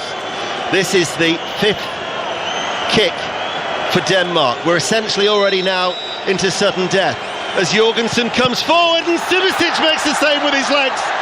The 2 goalkeepers are both going it, slugging it out like 2 boxes in a ring. Subasic makes the save this time, and Kasper Schmeichel's got to pull out the heroics once again because Nikolai Jorgensen fluffed his lines. Schmeichel's went and got the ball there. He's going to try everything he can possibly do just now to waste time to get inside this man's head. A massive amount of pressure would have been on this kick had the last one been scored. Now you're walking up to win the game. It's still pressure, but nowhere near the same type of pressure. But Rakitic, who comes forward now, like Modric, failed to score in the penalty shootout when Croatia lost to Turkey in Euro 2008. Rakitic places the ball down. Kasper Schmeichel again, star-like, arms stretched out wide. Dalic, the Croatian coach, can't watch, but the cheers will tell you that Croatia have done it. No more heroics from Kasper Schmeichel. Rakitic rolls the ball into the left-hand corner. Croatia are victorious, and they will meet Russia in the last 8 after beating Denmark in a penalty shootout in Nizhny Novgorod. We waited a long time for some excitement, and we got it at the end. Both of the keepers did very, very well. Some great saves there. Huge amount of tension, and something that's, as we all know, it's incredibly painful to see. I'm not convinced that Croatia deserved to win that game. they have won that game. If that happens to be their stinker and they play more like their old selves, they've got a chance in this competition. But in the simplest terms in the world, England, you have nothing to worry about. Russia, the host nation. On the evidence of this, you have nothing to fear. Croatia against the host nation Russia in the quarter-final as Croatia beat Denmark 3-2 in a penalty shootout, and you've got to feel for Kasper Schmeichel. Kelly. Yeah, that game will be a 7 o'clock kickoff on Saturday the 7th of July in Sochi. It is Russia against Croatia after they win the penalty shootout 4-2. Terry Butcher, very interesting to watch Kasper Schmeichel's technique in that penalty shootout. He stands very far off his line at the beginning, making himself as big as he can before he walks backwards into the goal and still tries to play those psychological games and those games of perspective with the player who's coming up to take the penalty. He does, and both goalkeepers were miles off their line before the ball was kicked. I mean, the referee should have put his mark on it from the first penalty. I mean, Subasic is like 3-4 yards off his line before the kick's even taken. It's blatant. It was a dreadful game, and there were some dreadful penalties, but there's some brilliant goalkeeping as well. And it's unlucky for Kasper Schmeichel that he's on the losing end, because he was by far I would say probably by far the best player on the pitch. What did you make of it? Well, look, we've talked about the game. It wasn't by any stretch of the imagination a classic, and I'm using a lot of understatement there. Did we learn anything about these two sides other than, especially with Croatia going forward, the fact that they are vulnerable? Well, that's the worst I've seen Croatia play in this World Cup. You generally think you're going to get better the more the competition goes on, and I think Ian said, or Pat said, if this is their stinker, then they've got it out of the way and got away with it, really. Denmark, well, they're a tough team to beat. We've seen they've gone out on penalties. They're unbeaten run ends, but I think they've done the country proud. They've done the manager proud. They couldn't have given much more. They are a limited side, but they're a very, very tough side to play against. But we've just seen some celebrations from the winning penalty. But it was in Croatia. You see, come on now. I'm from England supporter. I'm looking at it saying, well, who do you want to play? Do you want to play Denmark? That wouldn't be too bad. Russia in the semis, Denmark in the semis. If they get past Colombia. Yeah, of course. But wow, we don't fear, as Pat says, England shouldn't fear anybody at the moment. You just got to apply themselves properly. But wow, 2 penalty shootouts today, 2 bits of drama following last night. Didn't go to penalty shootouts. Brilliant night last night. It's brilliant tonight if you look at penalty situations, but leading up to the penalties, we would have hoped for a bit more doing the matches themselves. But it just shows you how tense World Cup round of 16s are. It does, and we talk a lot about the pressure that's on the England squad, and we've talked to you and to Chris Waddle and to people who've played in World Cups before about the specific type of tension that they're playing under.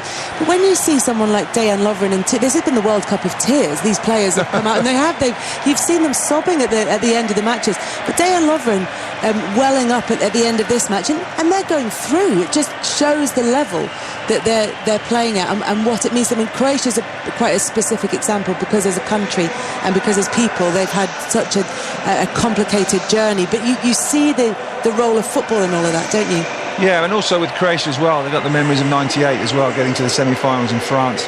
They want to emulate that team and go better than that team, so they've got that sort of target to go for, and they're almost there now in the quarter-finals, but they've got tears because the emotion of the occasion is just amazing. They've just dropped Subasic. He's just saved 3 penalties in the 3 penalties in the penalty shootout. He was on someone's shoulders there, and they've just dropped him. You want to make sure that he's all right ahead of the quarter-finals. Stupid goalkeeper getting on top of somebody's shoulders. Well, there we are. There's the celebrations, but. No, he's okay, but yeah, you can see that it is the emotion of the occasion. It is like going through. It's like, I think Lovren's tears of relief, just saying, well, we got away with that tonight. We did. Yeah, not quite as difficult a situation as Steve Morrow find himself in when Tony Adams dropped him after the cup final. Yeah, but it was just it was that. No. But you actually saw the tension in a few of the players as they turned around and went, "Don't drop the goalkeeper." No, the goalkeeper would normally drop the players. Yeah, the one person who would be most affected by an arm injury or shoulder injury is definitely going to be him. Look, there are real celebrations here from Croatia. It hasn't been the most exciting of matches between Croatia and Denmark. It wasn't the most exciting of matches between Spain and Russia either, but the celebrations from the Russian people within that stadium were just extraordinary. What can we expect then when Russia play Croatia will, Russia maybe can't change their game too much, but Croatia can. Yeah, I think obviously the Russians will see Croatia as not a bigger threat as Spain, and they won't be. But I think the Russians will come out a bit more. I think we'll get more of a game. I think we'll get more of a spectacle, and they certainly want to put on a good show. But they won't fear Croatia. They'll certainly have a go at them, and Croatia won't fear Russia either. So it's the quarterfinals of a World Cup. I think you get to the latter stages of the 90 minutes and you possibly think about extra time and think about penalties, but I'm sure that both teams will have a go, because both teams can attack, and as we've seen in the competition already, both teams can score. Ian Dennis, we're just watching shots of the players making their way over to their families and hugging their children. Luka Modric is over and with one of his children, giving them big hugs at the end of that game. They're celebrating this win. They're going to be taking on the hosts, Russia. What do they need to do differently from what they did against Denmark this evening in Sochi? Well, they need to play with a greater intensity, a greater tempo. In Nizhny Novgorod, sorry. Because they just haven't done that tonight, have they, Pat? No, to be honest, Kelly, when you ask the question, what do they need to do differently? Everything, possibly. They really. You don't want to sound like a moaner and just getting on to on your high horse about something. But they were very, very poor. There were very few players in the Croatian strips tonight who you think played anywhere near their capabilities. A long way off his best, Modric, particularly after the first 20 minutes or so. Mandzukic was, if you think of, he is one of the top strikers in the world, supposedly. Look at his numbers, etc. And he is sometimes. And tonight he looked as if he was incapable of running. He was bullied at the start of the game, and I could keep on going all the way through that team. There were little flashes just now and again, but as a unit and as a group, they didn't play well either. So what do they need to change? Well, Kelly, I'm afraid almost everything. Big job for the manager. Pat, we're going to keep you here a little bit longer, but Dano, you can go and rest your voice. After selling that game, it was not an easy job, but one of the only ways that it could have been made interesting was listening to your lovely tones describing it here on 5 Live Sport. The 100 rubles are in the post. Oh, you big spender. Terry Butchers, I'll thank you very much for your company this evening. It's not been the most exciting of games, but Croatia are through to the quarterfinals, where they will play Russia. Earlier, Russia beat Spain. That one went to penalties. Kevin Kilban joins us now. You were inside the Luzhniki Stadium to watch that game. As much as it was about the result, it was about the occasion, wasn't it? It was. Good evening, Kelly. Good evening to everyone. It was one of those days where you can look back and think, I was there. It wasn't a great game. It was pretty much like the game we've just seen, this Croatia Denmark game. Very much defensive-minded performance. You could see exactly what was going to happen probably across the 90 minutes, see the game plan that Russia had set up today to try to stifle Spain, and it worked. They've got themselves through. Spain were very, very ineffective with how they played. They dominated possession. They dominated so much territorial possession as well. It was so often they got into the final third of Russia and they just weren't able to open them up. But at the end, I've never heard a roar like it in my life. I've never witnessed what I've witnessed coming through the streets of Moscow this evening.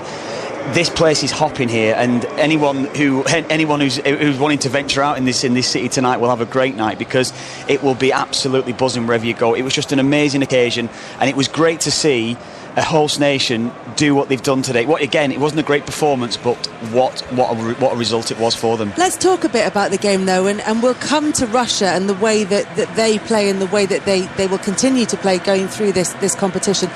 But Pat, I want to ask you about Spain. How disappointed were you in the way that they looked? Usually, when I watch a game, I'm going to support somebody in my heart, and more often than not, over the last decade or more, if Spain are on that field, I'm supporting them, because I want to see beautiful football, I want to see attractive football, I want to see skill, I want to see Andrea Iniesta above everyone else. And by the way, it's sad that he's finally no longer going to be with us in international football. But I watched them today and I couldn't be bothered with them.